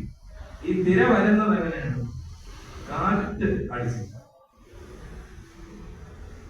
പിന്നെ ആഴം. അപ്പൊ ഈ ആഴി എന്ന് പറയുമ്പോ ആഴവും ഈ തിരയും കാറ്റും എല്ലാം ഉൾക്കൊണ്ട് നിൽക്കുന്ന സമുദ്രത്തെയാണ് ആദ്യം ആഴി എന്ന് പറയുന്നത്. ആഴിയും തിരയും കാറ്റും ആഴവും. പിന്നെ ആഴമുണ്ട്. നമ്മൾ ഈ ആഴം കാണുന്നില്ല. നമ്മൾ കാണുന്നത് തിരയും ഇതൊക്കെയാണ്. നമ്മളിപ്പോ ശംഖുമുഖ ബീച്ചിൽ പോയാൽ നമുക്ക് കാണാൻ കഴിയുന്നത് ഈ തിര അടിക്കുന്ന സമുദ്രം. ഇതിന്റെ ആഴങ്ങളിലേക്ക് നമ്മൾ പോയി. ഞങ്ങളും അപ്പൊ എന്റെ ഗുരുനാഥൻ professor G Balakrishnan Nair sir പറഞ്ഞിരിക്കുന്ന ഇത് ഒരു ക്രമത്തിലല്ല ഇത് ഉപമിച്ചിരിക്കുന്ന, ചെറിയൊരു വ്യത്യാസം ഉണ്ടാകും. നമുക്ക് വേണമെങ്കിൽ ക്രമത്തിലും എടുക്കാം. അപ്പൊ ഞങ്ങളും മായയും നിൻ മഹിമയും നീയും. അപ്പൊ ഇവിടെ ആദ്യം ആഴി അവിടെ ആഴിയും തിരയും കാറ്റ്. ഈ തിരകളാണ് ശരിക്കും ഞങ്ങൾ നമ്മളെന്ന്. ഓരോ തിര ഇങ്ങനെ വന്ന് പോയി ഈ പുറമേ കാണുന്ന നമ്മളിപ്പോ ഇത്രയും പേരെ കാണുകയും ഇതാണ് നമ്മൾ ബാഹ്യമായിട്ട് പുറമേ കാണുന്ന തിരകളാണ് നമ്മൾ ഈ കാണുന്ന എല്ലാ ജീവജാലങ്ങളും പ്രപഞ്ചക്കാരും. ഞങ്ങളും മായയും ആഴിയും തിരയും. അപ്പൊ തിരകളാണ് ഞങ്ങൾ, കാറ്റും ആഴവും എന്ന് ആഴിയും തിരയും. അപ്പൊ ഈ കാറ്റെന്ന് പറയുന്നത് ഈ തിരകളെ മായയായിട്ട് മാറും. ഈ കാണുന്ന ഓരോ പ്രപഞ്ച ഘടകങ്ങളും വാസ്തവത്തിലുള്ളതല്ല, മായ. അത് മായയുടെ സ്വഭാവം നമുക്ക് ചർച്ച ചെയ്യും. മായ എന്ന് പറഞ്ഞാൽ ഇല്ല എന്ന് ഗുരു അല്ല വേദാന്തം പറയുന്നില്ല. യാ മാ സാ മായ. യാതൊന്നാണോ ഇങ്ങനെ അല്ലാത്തത്. ഇതിനൊരു യഥാർത്ഥ രൂപം വേറെ ഉണ്ട്. പാമ്പിന്റെ രൂപമല്ല, കയറാണ് യഥാർത്ഥം എന്നുള്ള രീതിയിലാണ്. അപ്പൊ തിരയെ മായയായിട്ട് നമ്മൾ എടുത്താൽ മായയും നിൻ മഹിമ എന്ന് പറയുന്നത് ആ മായയെ ഉണ്ടാക്കുന്ന ബോധത്തിന്റെ ശക്തിയെ. അപ്പൊ തിരകൾ ഉണ്ടാകുന്നത് എങ്ങനെയാണ്? കാറ്റടിക്കുന്നത്. ആ കാറ്റിനെയും എന്തിനേയും തമ്മിലാണ് ഉപമിച്ചിരിക്കുന്നത്? നിൻ മഹിമ. തിരകളെയും മായയും. ഇനി അവിടെ ഉള്ളത് ആഴിയും. ആഴിയുണ്ട്, ഞങ്ങളുണ്ട്. അപ്പൊ ഈ മുഴുവൻ ഒരുമിച്ചെടുത്ത അവസാന ശ്ലോകത്തിലും ഞങ്ങളാകവേ എന്നാണ് ഗുരു പറയുന്നത്. ഒരുമിച്ചെടുക്കുമ്പോഴാണ് ഈ ആദ്യത്തെ ആഴി പറയുന്നത്. അവസാനത്തതാണ് ദൈവം. ആഴവും പോലെ ഞങ്ങളും മായയും മഹിമയും നീയും. അവിടെ നീ എന്ന് പറയുന്ന ഈശ്വരനാണ്. പേർഷ്യൻ കവിയായ ഓമർ ഖയാം പറയുന്നത് നമുക്ക് ആഴങ്ങളിൽ ചെന്ന് പാനം ചെയ്യാം. നമുക്ക് യഥാർത്ഥത്തിലുള്ള മധുരം നുകരണമെങ്കിൽ ആഴങ്ങളിലേക്ക് നമ്മൾ ഇറങ്ങി പോകണം. നമ്മളൊരു പാട്ട് കേട്ടു, നമുക്ക് ഇഷ്ടമുള്ള ഒരു പാട്ട്, നമ്മൾ അത് കേട്ട് തീരുമാനമാവുന്നില്ല, നമുക്കൊരു സുഖം കിട്ടി. അത് നമ്മൾ അറിയാതെ നമ്മൾ ആഴങ്ങളിലേക്ക് പോകുന്നതുണ്ട്. അപ്പൊ ഈ മെഡിറ്റേഷൻ, ധ്യാനം എന്ന് പറയുന്നത് അറിഞ്ഞുകൊണ്ട് ചെയ്യാൻ ആർക്കും കഴിയില്ല. ഇതിങ്ങനെ നാച്ചുറലായി സഹജമായി ഇത് സംഭവിക്കും. അവിടെയാണ് നമ്മൾ ഈ ആഴങ്ങളിലേക്ക് ഇറങ്ങി പോകുന്നത്. അപ്പൊ ഗുരു ഇങ്ങനെ നമ്മൾ നേരത്തെ പറഞ്ഞു, കടവുൾ ഉള്ളു കടഞ്ഞ് ആഴങ്ങളിലേക്ക് ഇറങ്ങി ഈ ദൈവത്തെ അറിഞ്ഞ അത്ഭുത പുരുഷനാണ് ശ്രീനാരായണ. അപ്പൊ ആഴിയും തിരയും. ആഴി എന്ന് പറയുമ്പോൾ ആകമാനം തന്നെ നമ്മൾ എടുക്കുക. അവിടെ നമുക്ക് ഞങ്ങൾ തന്നെ പറയാം. ആഴിയും തിരയും മായ, കാറ്റും നിൻ മഹിമ, ആഴവും അത് നീ ദൈവം. ഇങ്ങനെയാണ് ഇതാണ് അതിന്റെ ക്രമത്തിൽ തന്നെ എടുക്കാം. എന്റെ ഗുരുനാഥൻ മറ്റൊരു ക്രമം പറയുന്നുണ്ട്. നമ്മളിപ്പോ അതിലേക്ക് കടന്നാൽ ഇവിടെ അവസാനിക്കില്ല. അത് നമുക്ക് മറ്റൊരു ദിവസം ചർച്ച ചെയ്യാം. ആഴിയും തിരയും കാറ്റും ആഴവും പോലെ, അവിടെ പോലെ പറഞ്ഞു ഞങ്ങൾ എന്ന് അറിയണമെന്ന്. ഞങ്ങളും മായയും നിൻ മഹിമയും നീയും എന്ന് ഉള്ളിലാണോ വെച്ചാൽ അറിയാൻ കഴിയണം എന്ന് നിങ്ങളെ ബോധിക്കണം. ഇനി അദ്വൈത വേദാന്തത്തിന്റെ വളരെ ഗാഠമായ ഒരു തത്വമാണ് ഇനിയുള്ള 2 ശ്ലോകങ്ങളിൽ പറയും. നീയല്ലോ സൃഷ്ടിയും സ്രഷ്ടാവാണ്. പലരും പറയുന്ന സൃഷ്ടാവെന്ന് പറയും, അത് തെറ്റാണ്. നീയല്ലോ സൃഷ്ടിയും സ്രഷ്ടാവായതും സൃഷ്ടിച്ചാലും.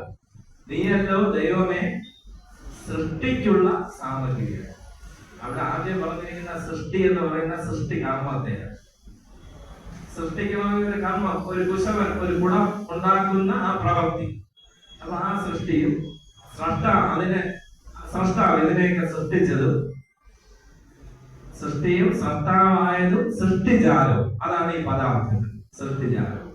അതുകൊണ്ടാണ് ആദ്യത്തത് പ്രവൃത്തിയാണ്, കർമ്മം. സൃഷ്ടി കർമ്മം എന്ന് പറയാൻ കാരണം സൃഷ്ടിജാലം എന്ന് മറ്റൊരു വാക്ക് ഗുരു പറഞ്ഞിട്ടുള്ളത്. നീയല്ലോ ദൈവമേ സൃഷ്ടിക്കുള്ള സാമഗ്രി. അപ്പൊ ഇപ്പൊ കുശവൻ കുടം ഉണ്ടാക്കണമെങ്കിൽ കുറെ ഉപകരണം, ടൂൾസ് വേണം. ആ സാമഗ്രികളും നീ തന്നെ. അപ്പൊ ഇവിടെ രണ്ടാമതൊന്നും ഇല്ല, നീ അല്ലാതെ മറ്റൊന്നില്ല.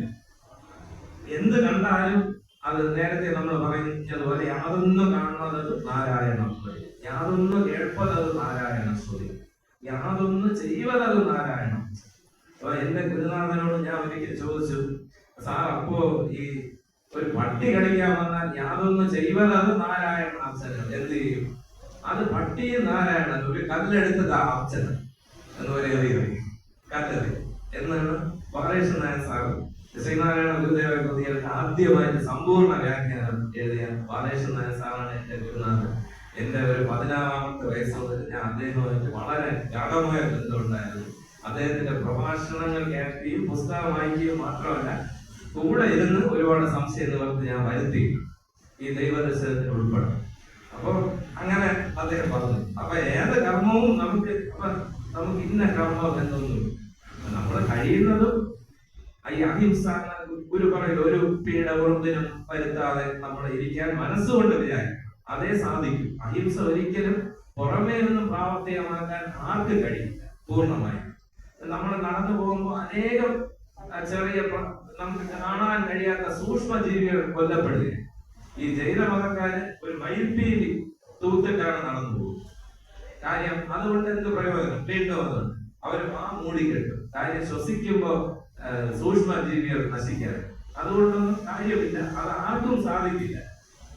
മനസ്സുകൊണ്ട് നമ്മൾ ആരെയും ദ്രോഹിക്കുക, അതാണ് അഹിംസ എന്ന്. ശരി, ഹിംസിക്കണം എന്ന് വിചാരിക്കും മനസ്സ്, അതാണ് മനസ്സുകൊണ്ട് വിചാരിക്കുന്നതാണ് യഥാർത്ഥ ഹിംസ. അപ്പൊ ഇന്ന കർമ്മം എന്ന് നമുക്ക് ഒരിക്കലും പറയാൻ കഴിയും. ഇപ്പൊ ഒരു നാടകത്തിന് രാമൻപിള്ള രാവണ വേഷം ചെയ്യുക, ഇനി അപ്പുറത്തിരിക്കുന്ന ശിവപിള്ള രാമന്റെ വേഷവും. അപ്പൊ രാമൻപിള്ള വിചാരിക്കുക അയാൾ നല്ല നായക കഥാപാത്രം, നല്ല വാക്കുകളാണ് പറയുന്നത്. രാവണൻ പറയാനുള്ളതൊക്കെ മോശമായ ഡയലോഗ് സംഭാഷണം. അതുകൊണ്ട് ഞാൻ രാമന്റെ സംഭാഷണം ഞാൻ പറയാം, അല്ലെ രാമന്റെ പാട്ട് ഞാൻ അഭിനയിക്കാം എന്ന് വിചാരിച്ച നാടകം എങ്ങനെയിരിക്കും? നാടകം മുന്നോട്ട് പോകും. അപ്പൊ രാമനായിരിക്കും, രാമന്റെ വേഷം തൽക്കാലം രാവണ വേഷം, അത് മതി എന്നാണ് പറയുന്നത്. വേദാന്തം അങ്ങനെ നമ്മുടെ കർമ്മത്തെ മാറ്റിമറിക്കാനെന്ന് ഒരിക്കലും ഒരിടത്ത് പറയും. സ്വാമി വിവേകാനന്ദൻ അദ്ദേഹത്തിന്റെ പ്രസംഗങ്ങളിൽ തുടരെ ഉപയോഗിക്കുന്ന ഒരു കഥയുണ്ട് മഹാഭാരതത്തിലെ ധർമ്മവ്യാധന്റെ കഥ. ഈ ധർമ്മവ്യാധൻ ബ്രഹ്മജ്ഞാനിയാണ്. അദ്ദേഹത്തിന്റെ തൊഴിൽ ഇറച്ചി വെട്ടി വിൽക്കുക. ഒരിക്കലൊരു കൗശികൻ എന്ന് പറയുന്ന ഒരു മഹായോഗി, അദ്ദേഹം വനത്തിൽ തപസ് ചെയ്തുകൊണ്ടിരുന്നപ്പോ ഒരു കിളി കാഷ്ടിച്ചു അദ്ദേഹത്തിന്റെ തലയിൽ. അപ്പൊ ഇദ്ദേഹം ഇങ്ങനെ കണ്ണു തുറന്ന് ദേഷ്യത്തിൽ നോക്കിയപ്പോ ഈ കിളി കരിഞ്ഞു. അത്ര ശക്തിയുള്ള ആളാണ് കൗശികൻ. ഇദ്ദേഹം ഒരു വീട്ടിൽ ഭിക്ഷയാചിച്ചു പോയപ്പോ അവിടുത്തെ സ്ത്രീ അവരുടെ ഭക്തർ ശുശ്രൂഷയിൽ വ്യാപൃതയായിരിക്കും. അപ്പൊ അവര് അല്പം താമസിച്ചു ഈ കൗശികന്റെ അടുത്ത് വരാൻ. അപ്പൊ ഇദ്ദേഹത്തിന് ഇഷ്ടപ്പെട്ടില്ല. അവരെ ഭർത്താവിനെ ശുശ്രൂഷിച്ചുകൊണ്ടിരുന്നു. അത് അവസാനിപ്പിച്ചിട്ടാണ് വന്നത്. ഇദ്ദേഹം രൂക്ഷമായി നോക്കി. അപ്പൊ ഈ സ്ത്രീ പറഞ്ഞു, ആ കിളിയുടെ അടുത്ത് ചെയ്തത് ഇവിടെ നടക്കില്ല എന്ന്. അപ്പൊ ഇദ്ദേഹത്തിന് വളരെ അതിശയം. ഇതെങ്ങനെയാവുന്നു? ഇത് എന്ത് വിദ്യ? നിങ്ങൾ ഇതെങ്ങനെയാവുന്നു? ഇത് നിങ്ങൾ അത് എന്റെ ഗുരു പഠിപ്പിച്ച ഒരു വിദ്യയാണ്. അത് ആരാണ് ഗുരു? അത് ഇന്ന സ്ഥലത്താണ്, ബ്രഹ്മവ്യാപനം എന്നാണ് പേര്. അവിടെ ചെന്നാൽ ഈ ബ്രഹ്മവിദ്യ എന്നാണ് എന്റെ പേര്. ഇത് പഠിക്കാൻ ആർക്കും പഠിക്കാം. ഇദ്ദേഹം അന്വേഷിച്ച് ചെന്നപ്പോ ഈ ഒരാൾ അവിടെ ചെന്ന് ചോദിച്ച ഒരു മാർക്കറ്റ്, ചന്ത, അവിടെ ഇറച്ചി വെട്ടുന്ന ആളെയാണ് ബ്രഹ്മവ്യാപനം. അപ്പൊ ഇദ്ദേഹത്തിന് സംശയം, ഇദ്ദേഹമാണോ ബ്രഹ്മജ്ഞാനി? അപ്പം ഈ ധർമ്മവ്യാപനം കണ്ടു, ഇദ്ദേഹം നിൽക്കാൻ പറഞ്ഞു. ഇറച്ചിയൊക്കെ വെട്ടി അന്നത്തെ വിൽപ്പനയെ കഴിഞ്ഞ് കത്തിയൊക്കെ കഴുകി വെച്ച് കുളിച്ച് കഴിഞ്ഞ് വന്ന് കൊണ്ടുപോയി ബ്രഹ്മവിദ്യ ഉപദേശിച്ചു. മഹാഭാരതത്തിൽ അങ്ങനെ ഒരുപാട് കഥയുണ്ട്. ഒരു രത്ന വ്യാപാരി, അദ്ദേഹം ബ്രഹ്മജ്ഞാനിയാണ്. അദ്ദേഹത്തോട് ചോദിച്ചു, എന്താണ് ബ്രഹ്മം? അത് ഈ ത്രാസ് എപ്പോഴും സമനിലയിൽ ബാലൻസിൽ നിർത്തണം. അതിലാണ് ബ്രഹ്മം. നമ്മുടെ മനസ്സ് എപ്പോഴും ബാലൻസിൽ നോക്കണം. അതാണ് ബ്രഹ്മം എന്ന് വളരെ സിമ്പിൾ ആയിട്ട്. അപ്പൊ ഇത്രയും ലളിതമായ ചില കാര്യങ്ങൾ നമ്മുടെ ജീവിതത്തിൽ ശ്രദ്ധിക്കുന്നു. നമുക്ക് ആർക്കും ഇത് എളുപ്പം. സൈക്കിള് ചവിട്ടാൻ പഠിക്കുമ്പോൾ ആർക്കും ബാലൻസ് എപ്പോഴും ബാലൻസ് കിട്ടി എന്ന് ആർക്കെങ്കിലും പറയാൻ പറ്റും? അങ്ങനെ ചവിട്ടി ചവിട്ടി വീഴും, ജയിച്ച് ചവിട്ടി വന്നപ്പോൾ എവിടെയോ വെച്ച് ബാലൻസ് കിട്ടി. ഇങ്ങനെയാണ് ബ്രഹ്മജ്ഞാനം വരുന്നത്. ഇത്രയും ലളിതമെന്നാണ്. പക്ഷെ നമ്മളത് കോംപ്ലിക്കേറ്റഡ് ആയി വളരെ സങ്കീർണമാക്കി വെച്ചിരിക്കുക. ഇതൊന്നും അങ്ങനെ കിട്ടൂല. ഇത് ഒരുപാട് നമ്മുടെ ഒരു മുൻവിധിയാണ്. ഇത് തപസ് ചെയ്ത് ശ്രീനാരായണ ഗുരുദേവനൊക്കെ വലിത്തുവമലയിലൊക്കെ വർഷങ്ങൾ തപസ് ചെയ്താണ്. അത് ഗുരുവിന്റെ പ്രാരംഭം. ഗുരുവിന് അങ്ങനെ പോകേണ്ടതായിട്ട് ഇത് വീട്ടിലിരിക്കുന്നവർക്ക് കിട്ടാം. ജനക മഹാരാജ് രാജാവായിരുന്നു. ബ്രഹ്മജ്ഞാനികളിൽ മുമ്പനായിട്ടാണ് പറയുന്നത്. സുഖബ്രഹ്മർഷിക്ക് പോലും സംശയം വന്നപ്പോൾ ജനക മഹാരാജാവിന്റെ അടുത്താണ്. അദ്ദേഹത്തിന്റെ ഒരു കാല് അഗ്നിയായ സുന്ദരിയുടെ മടിയിലും ഒരു കാല് അഗ്നിയിലും. ഈ അഗ്നി ജ്ഞാനമാണ്. ഈ സുന്ദരി നമ്മൾ നേരത്തെ പറഞ്ഞ സംസാര സാഗരം. അപ്പൊ രണ്ടിനും ഒരുമിച്ച് നിൽക്കുന്ന ആ സമനിലയിൽ നമ്മൾ വർദ്ധിക്കും. പുറമെ നമ്മൾ എന്ത് കർമ്മം ചെയ്താലും ഉള്ളിൽ നമ്മൾ ഈ സമനില അഭ്യസിക്കണം എന്നാണ്. അപ്പൊ അതാണ് ഇവിടെ നീയല്ലോ എല്ലാം ഒന്നാണെങ്കിൽ പിന്നെ രണ്ടാമതൊന്നില്ല. എല്ലാം ദൈവം തന്നെ, അല്ലെ എല്ലാം ബോധം തന്നെങ്കിൽ പിന്നെ സമനില ഇല്ലാതിരിക്കേണ്ട കാര്യമില്ല.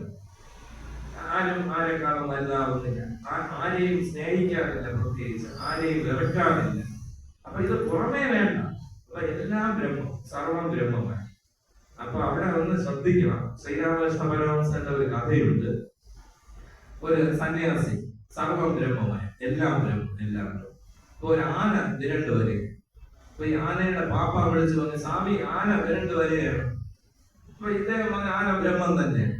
ആന അടുത്ത് വന്ന് ഇദ്ദേഹത്തിനെ കാലിൽ തൂക്കി ദൂരെയാണ്. അപ്പൊ ഇദ്ദേഹം ചെന്ന് വീണു, കാലൊക്കെ ഒടിഞ്ഞു. അപ്പോഴാനയുടെ കലി അടങ്ങി. അപ്പൊ ഈ പാപ്പാൻ വന്ന് ആനയെ ബന്ധിച്ചു. പാപ്പാൻ സന്യാസിയുടെ അടുത്ത് വന്ന്, സ്വാമി ഞാൻ പറഞ്ഞില്ലേ അത് ആനയും വീഴ്ചയും എല്ലാം ബ്രഹ്മം തന്നെ. അപ്പൊ പിന്നെ ഈ പറഞ്ഞ ഞാൻ ബ്രഹ്മമല്ലേ സ്വാമി, ഞാൻ പറഞ്ഞത് കേൾക്കാത്ത എന്ന് ഈ പാപ്പാൻ ചോദിച്ചു. അപ്പൊ എല്ലാം ബ്രഹ്മം തന്നെങ്കിലും നമ്മുടെ ഭൗതികമായിട്ട് നമ്മൾ നോക്കുമ്പോൾ നമുക്ക് ഗുണം ചെയ്യുന്നതും എങ്ങനെ ഭൗതിക ശരീരത്തിലും ഒക്കെ ദോഷം ചെയ്യുന്നതുമായ രൂപങ്ങളുണ്ട്. അതുകൂടി കണക്കിലെടുത്ത് വേണം നമ്മൾ ജീവിക്കാൻ. അപ്പൊ രാമപിള്ള രാവണ വേഷം കെട്ടി നിൽക്കുമ്പോഴും രാമപിള്ളക്ക് അറിയാൻ ഞാൻ രാവണനൊന്നുമല്ല, ഞാൻ രാമപിള്ള തൽക്കാലം ഈ വേഷം. അപ്പൊ നമ്മൾ അതുപോലെ ഞാൻ അകണ്ട ബോധമാണ്. തൽക്കാലം ഈ വേഷം കിട്ടിയിരിക്കും. ഈ വേഷം ഓരോന്നായി അഴിച്ചു വെക്കുന്നതിനാണ് നേരത്തെ ഒന്നൊന്നായി എണ്ണി എന്നുള്ളത്. അപ്പൊ ഈ നീയല്ലോ സൃഷ്ടിയും സൃഷ്ടാവായതും സൃഷ്ടിജാലവും നീയല്ലോ ദൈവമേ സൃഷ്ടിക്കുള്ള സാമഗ്രിയായി. നമ്മള് പണ്ട് ഈ കള്ളനും പോലീസും കളിക്കുന്നു. അപ്പൊ അങ്ങനെ ഒരു രാജകുമാരനും മന്ത്രികുമാരന്മാരും സേനാ നായകന്മാരുടെ കുട്ടികളും ഒക്കെ ഇങ്ങനെ ഈ കള്ളനും പോലീസും കളിച്ചോളൂ. അപ്പൊ ഈ രാജകുമാരനാണ് പോലീസ്. ഒളിക്കാൻ പോയ കള്ളന്മാരെ ഒന്നും കണ്ടുപിടിക്കാൻ പറ്റി. ഈ കുട്ടി കിടന്ന് കഷ്ടപ്പെടുന്നത് കണ്ടിട്ട് അവിടെ നിന്ന സേനാപതി രാജകുമാരനെ വിളിച്ചുകൊണ്ട് വന്ന് ഈ കള്ളന്മാർ ഒളിച്ചിരിക്കുന്ന സ്ഥലം കാണുന്നു. അപ്പൊ രാജകുമാരന് ദേഷ്യം. രാജകുമാരൻ വന്ന് കളിയുടെ രസം മുഴുവൻ പോയി എന്ന് പറഞ്ഞു. കളിക്കണമെങ്കിൽ ഇത് കണ്ടെത്താൻ പ്രയാസപ്പെടും, അവിടെയാണ് അതിന്റെ രസം എന്നും. അപ്പൊ ഇവിടെ ഒരേ ഒരു ബോധം, പോലീസായിട്ട് കമാനായിട്ട് കളിക്കുക. അതാണ് ഈ എന്തുകൊണ്ട് ചിലർ പറയും ദൈവം ഉണ്ടെങ്കിൽ എന്തുകൊണ്ട് ധനികനും ദരിദ്രനും ഉണ്ടാകും. അങ്ങനെയൊന്നും ഇല്ല. ഇത് ഒരേ ബോധം, ധനികനായിട്ടും ദരിദ്രനായിട്ടും ഇവിടെ ഒരു നാടകം. അപ്പോ നാടകം നിഖിലോ എന്നാണ് ഗുരു ജനനി നവരത്ന മഞ്ചേരി പറഞ്ഞത്. നമുക്ക് അധികം സമയമില്ല, ഒന്ന് വേഗം എടുത്തു പോവാം. 8 മണി വരെയാണ്. കുറച്ച് താമസിച്ച് തുടങ്ങിയതുകൊണ്ട് ഒരു 15 മിനിറ്റിലൂടെ എടുത്തു. അപ്പൊ അടുത്തത് നീയല്ലോ മായയും മായാവിയും മായാവിനോദനും, നീയല്ലോ മായയെ നീക്കി സായുജ്യം നൽകുക. അപ്പൊ ഇതെന്താണ് ഈ മായ? നമ്മള് മായ എന്നൊക്കെ പറയാം, അതാണ് ഭാരതത്തിന് പറ്റിയ അബദ്ധം. ഭാരതം പണ്ട് ദരിദ്ര രാഷ്ട്രമൊക്കെ ആവാൻ കാരണം ഇതെല്ലാം മായ എന്ന് പറഞ്ഞത്. അപ്പൊ ഇതൊന്നും ഇല്ല, ഇതൊന്നും ഇല്ലാത്ത. അപ്പൊ അതല്ല മായയുടെ അർത്ഥം. യാ മാ സാ മായ, 2 അക്ഷരങ്ങളാണ്. യാ മാ, യാതൊന്നാണോ ഇങ്ങനെ അല്ലാത്തത്, മാ അല്ലാത്ത. സാ, അതാണ് മായ. അപ്പൊ ഇവിടെ ഒന്നും ഇല്ലെന്നല്ല പറയും. ഗുരു ആത്മോപദേശത്തിൽ എന്താ പറഞ്ഞത്? സകലതും ഉള്ളത് തന്നെ തത്വചിന്താഗ്രഹനിതും സർവവും ഏകമായി ഗ്രഹിക്കും. അകമുഖമായ അറിയായി മായയാം വൻ പക. അവിടെ മായയെ വൻ പകയെന്ന് വിശേഷിപ്പിച്ച മറ്റൊരു ഗുരുവില്ല. ശ്രീനാരായണ ഗുരുദേവൻ മായയെ വിശേഷിപ്പിച്ചിരിക്കുന്നത് മായ. മായയാം വൻ പക പലതും ഭ്രമമേകിടുന്നു പാര. അപ്പൊ നമ്മളെ ഈ പലതിന്റെ ഭ്രമം നമുക്ക് ഉണ്ടാകാനുള്ള കാരണം മായ. മായയ്ക്ക് 2 ശക്തികളുണ്ട്, ആവരണവും വിക്ഷേപവും. ആവരണം എന്ന് പറയുന്നത് നേരത്തെ പറഞ്ഞു, കയറിന്റെ യഥാർത്ഥ രൂപത്തെ മറയ്ക്കും, അത് ആവരണം. അതിൽ പാമ്പിന്റെ രൂപത്തെ ഉണ്ടാക്കി കാണിക്കും, അത് വിക്ഷേപം. അപ്പൊ ഇവിടെ നമ്മുടെ യഥാർത്ഥ സ്വരൂപം, ആത്മസ്വരൂപം ആനന്ദമാണ്, അതിനെ മറയ്ക്കുന്നു. മറച്ചിട്ട് പലത് ഈ പ്രപഞ്ച കാഴ്ചകൾ ഉണ്ടാക്കി കാണിക്കും, വിക്ഷേപം. ഈ 2 മായ ഇങ്ങനെ പ്രവർത്തിക്കുന്നത്. അപ്പൊ അതെല്ലാം നീ തന്നെ. അതും അവിടെയും നീ ബോധം, അഖണ്ഡ ബോധം ആകുന്ന ദൈവമല്ലാതെ മറ്റൊന്നുമില്ല. നീയല്ലോ മായയും മായാവിയും മായാവിനോദനും. ആ മായയില് വിനോദിക്കുന്നവനും നീ തന്നെയാണ്. നീയല്ലോ മായയെ നീക്കി സായുജ്യം നൽകുമായിരുന്നു. അപ്പൊ ഈ മായയെ കുറിച്ചൊക്കെ ഒരു ദിവസം മുഴുവൻ പറഞ്ഞാൽ അവസാനിക്കില്ല, നമുക്ക് സമയമില്ലാത്തതുകൊണ്ട് ഭാഗവതം അവസാനം വായിച്ചു നോക്കിയാൽ മതി. മാർക്കണ്ഡേയ മഹർഷി ഭഗവാനോട് മായയുടെ സ്വരൂപം കാണണം എന്ന് പറയുന്നു. മഹാവിഷ്ണു പ്രത്യക്ഷപ്പെട്ട. അപ്പൊ ശരി എന്ന് പറഞ്ഞിട്ട് പോയി. 2-3 ദിവസം കഴിഞ്ഞപ്പോൾ ഇദ്ദേഹം രാവിലെ ജപത്തിനായിട്ട് വന്ന് ഇങ്ങനെ ഒരു കൈക്കൊമ്പിട്ട് ജലം എടുത്തു. ഇദ്ദേഹത്തിന് എല്ലാം വന്ന് പിന്നെ ഓർമ്മയൊന്നുമില്ല. പിന്നെ കാണുന്നത് ഈ വെള്ളം പൊങ്ങി പൊങ്ങി പൊങ്ങി വന്ന് ഇദ്ദേഹത്തിന്റെ തലയൊക്കെ മുകളിലായി, ഇദ്ദേഹമൊക്കെ വെള്ളത്തിലായി. അനേക വർഷം ഈ വെള്ളത്തിൽ പല പല ജന്മങ്ങളിലൂടെ കടന്നുപോയി. അവസാനം ഭഗവാന്റെ വായ്ക്കകത്തൂടെ വയറ്റിൽ പോയി, തിരികെ വന്നു, വയറ്റിൽ പോയി. അങ്ങനെ അങ്ങനെ പല പല ജീവികളായിട്ട് ജനിച്ചും മരിച്ചും കഴിഞ്ഞു എന്ന് ഇദ്ദേഹം അനുഭവിച്ചു. പക്ഷെ ഇദ്ദേഹം പിന്നെ ഒരു നിമിഷം കൊണ്ട് നോക്കിയപ്പോൾ ആ ജലം ഒഴിച്ചില്ല. തർപ്പണം ചെയ്യാനെടുത്ത ജലം കയ്യിലുണ്ട്. അപ്പൊ അത്രയും നിമിഷാർത്ഥങ്ങൾ, ഫ്രാക്ഷൻ ഓഫ് സെക്കൻഡ്സ് എന്ന് നമുക്ക് പറയാം. ആ സമയം കൊണ്ട് അനവധി ജന്മങ്ങളിലൂടെ ഇദ്ദേഹം കടന്നുപോയി. നമ്മൾ അങ്ങനെയാണ് ഇപ്പൊ കടന്നു പോയിക്കൊണ്ട് ഇരിക്കുന്നത്. നമ്മൾ വിചാരിച്ചിരിക്കുന്ന ഒരുപാട് സമയം എടുക്കുന്നതാണ്. ഇതൊരു നിമിഷാർത്ഥം. ഈ ഇന്നിത ഭൂതവും ഭാവിയൊക്കെ വരുന്നു. അപ്പൊ ഇതാണ് മായ. ഈ മായയെ നീക്കി നമുക്ക് മോക്ഷം, സായുജ്യം നൽകും മായയെ ഭഗവാൻ. ഈ ദൈവം തന്നെ അഖണ്ഡബോധം. നീ സത്യം, ജ്ഞാനം, ആനന്ദം. അത് വേദാന്തത്തിലെ സച്ചിദാനന്ദത്തെയാണ് ഇവിടെ പറയുന്നത്. സച്ചിദാനന്ദം എന്ന് പറയുന്നത് സത്ത് എന്ന് പറഞ്ഞാൽ ഉണ്മ, ഉണ്ട്. നമ്മുടെ എല്ലാവരുടെ ഉള്ളില് ഞാനുണ്ട്. ഒരു കൃമിയുടെ ഉള്ളിൽ പോലും ഈ അനുഭവമുണ്ട്. ഞാനുണ്ട്, ഞാനുണ്ട്, ഞാനുണ്ട്. സത്ത്, അതാണ് സത്ത്. ചിത്ത്, ബോധം. അപ്പൊ ഞാനുണ്ടെന്ന് അനുഭവം വരണമെങ്കിൽ ബോധം വേണം. ഒരു ജഡത്തിന് സ്വയം ഉണ്ടെന്ന് അറിയാൻ കഴിയും. ഈ മൊബൈലിന് സ്വയം അറിയാൻ കഴിയും. പക്ഷെ ബോധത്തിന് അറിയാൻ കഴിയും ഞാനുണ്ട്. ആ ആനന്ദം. ആ ബോധത്തിൽ മാത്രമേ ആനന്ദമുള്ളൂ. അതാണ് നമ്മൾ സുഖം പുറമേ തേടിയാൽ ഒരിക്കലും ആർക്കും സുഖം കിട്ടില്ല. അപ്പൊ ഇപ്പൊ തന്നെ യുവാക്കൾക്ക് ജോലിയില്ല. ജോലിക്ക് വേണ്ടി ഒരാൾ നടന്ന സംഭവമാണ് ഞാൻ പറയുന്നത്. വളരെ പഠിച്ചു, ടെസ്റ്റൊക്കെ എഴുതി ജോലി കിട്ടിയപ്പോ ജമ്മു കാശ്മീരിലാണ് ബാങ്ക്. വീട്ടിൽ നിലവിളി, അവിടെ ഭീകരന്മാരുണ്ട്, പ്രശ്നമുണ്ട്, എങ്ങനെ പോകും? എങ്ങനെയെങ്കിലും 2-2.5 വർഷം അവിടെ പിടിച്ചു നിന്നു. പലരുടെയും കാല് പിടിച്ച് തിരിച്ച് നാട്ടില് വീടിനടുത്ത് ബാങ്കിൽ കിട്ടിയപ്പോ അവിടുത്തെ ഓഫീസർ വലിയ പ്രശ്നം. അപ്പോഴും പറയാണ് ഇതിനേക്കാളും ജമ്മു കാശ്മീരിൽ കിടന്നാണ് എന്ന് പറയും. അപ്പൊ ഈ സുഖം, ജോലി കിട്ടിയാൽ സുഖം കിട്ടിയോ? അപ്പൊ നമ്മള് സുഖമെന്ന് വിചാരിക്കുന്നത് ഒന്നും സുഖമാവണമെന്നില്ല. ഒരു സുഖം കിട്ടിയാൽ അതിൽ തന്നെ ഒരു ദുഃഖവും കാണും, ഒരു പ്രശ്നം. അങ്ങനെ ഒരു പ്രശ്നവും ഇല്ലാത്ത ഒരു പൂർണ്ണ സുഖം എന്ന് പറയുന്ന ഒരു കാര്യം ഇല്ല. യഥാർത്ഥ ആനന്ദം, നശിക്കാത്ത ആനന്ദം മാത്രമുള്ളത് ഈ അഖണ്ഡ ബോധത്തിൽ മാത്രം. നീ സത്യം, ജ്ഞാനം, ആനന്ദം. നീ തന്നെ വർത്തമാനവും ഭൂതവും ഭാവിയും, വേറല്ല ബോധം ഒഴിയുമാണ്. അപ്പൊ വർത്തമാനമാണ് ആദ്യം ഗുരു പറഞ്ഞത്. പിന്നെ അല്ലാതെ സാധാരണ നമ്മൾ പറയുന്ന ഭൂതം, വർത്തമാനം, ഭാവി. പക്ഷെ ഗുരു ഇവിടെ പറഞ്ഞിരിക്കുന്ന ആദ്യ വർത്തമാനം, പ്രസന്റ് ടെൻസ് ആണ്. പ്രസന്റ് ആണ്. കാരണം എന്താണ്?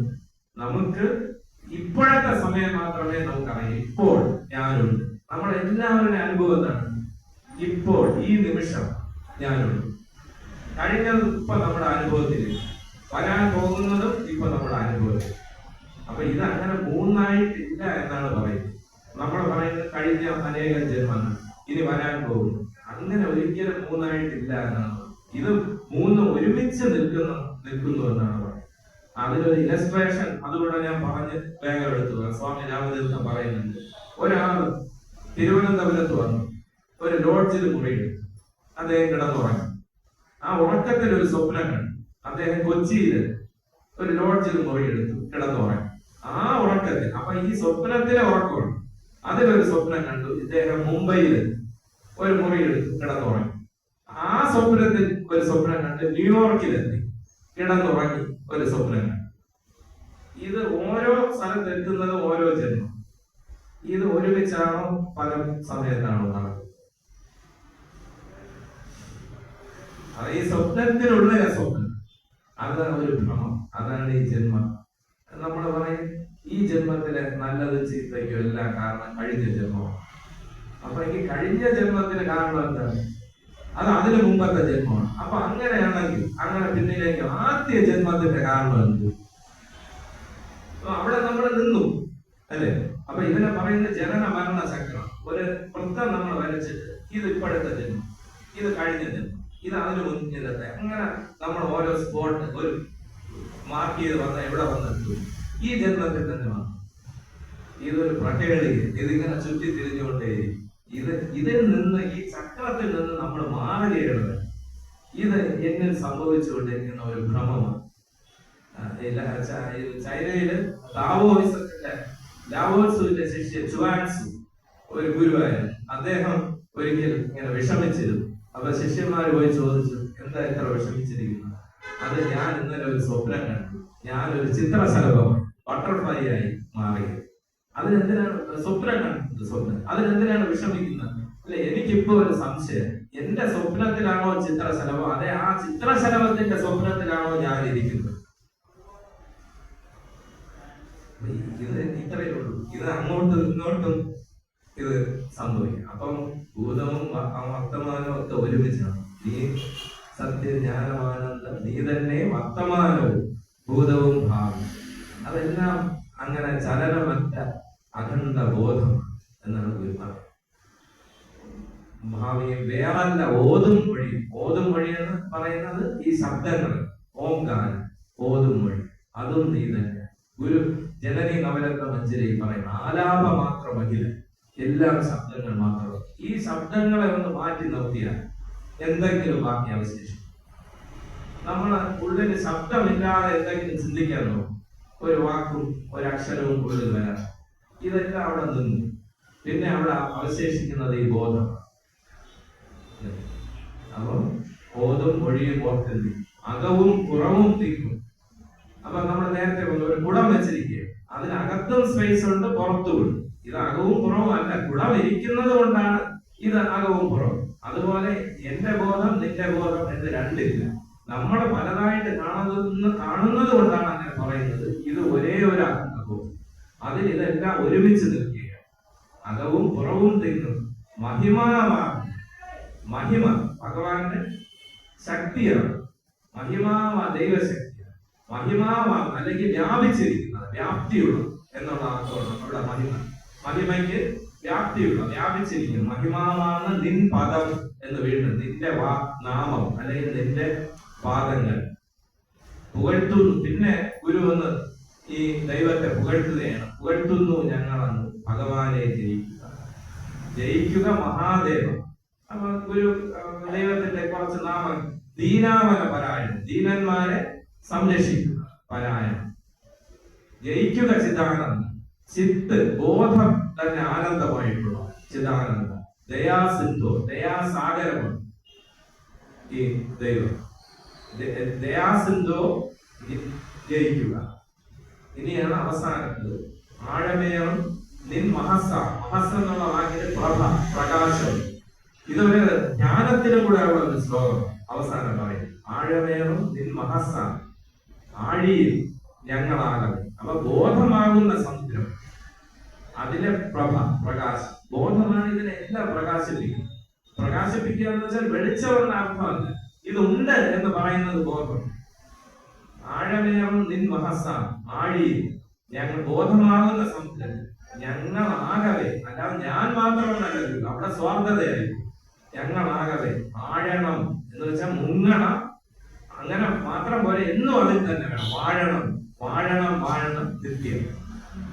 ശ്രീരാമകൃഷ്ണ പരമഹംസർ പറയും, ഉപ്പ് പാറ സമുദ്രത്തിന്റെ ആഴം അളക്കാനായിട്ട് സമുദ്രത്തിൽ മുങ്ങി. എന്ത് സംഭവിക്കും?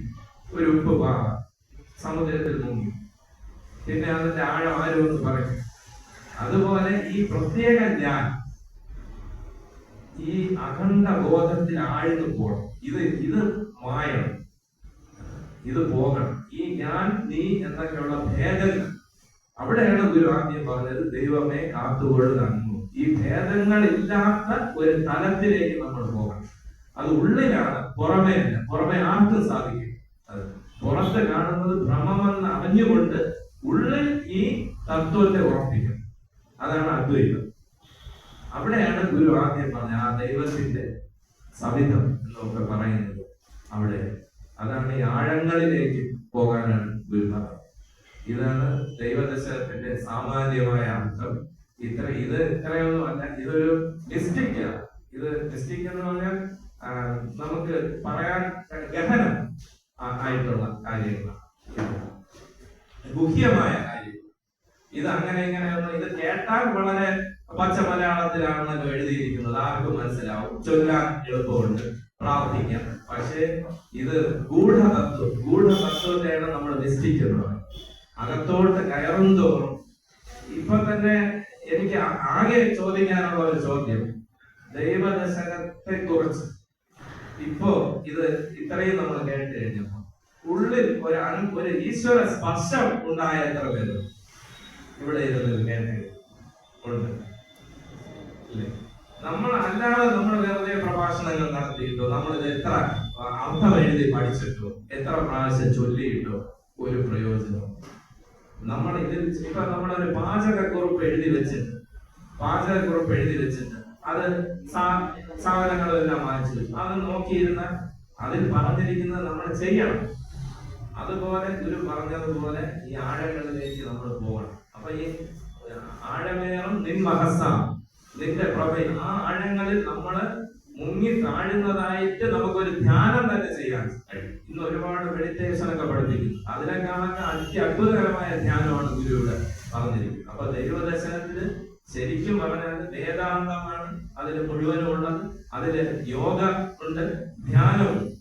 ഇതെല്ലാം ദൈവദർശനത്തിൽ ഇല്ലാത്തതൊന്നുമില്ല. അദ്വൈത വേദാന്തത്തിന്റെ എല്ലാ തത്വങ്ങളും ഇതിൽ അടങ്ങിയിട്ടുണ്ട്.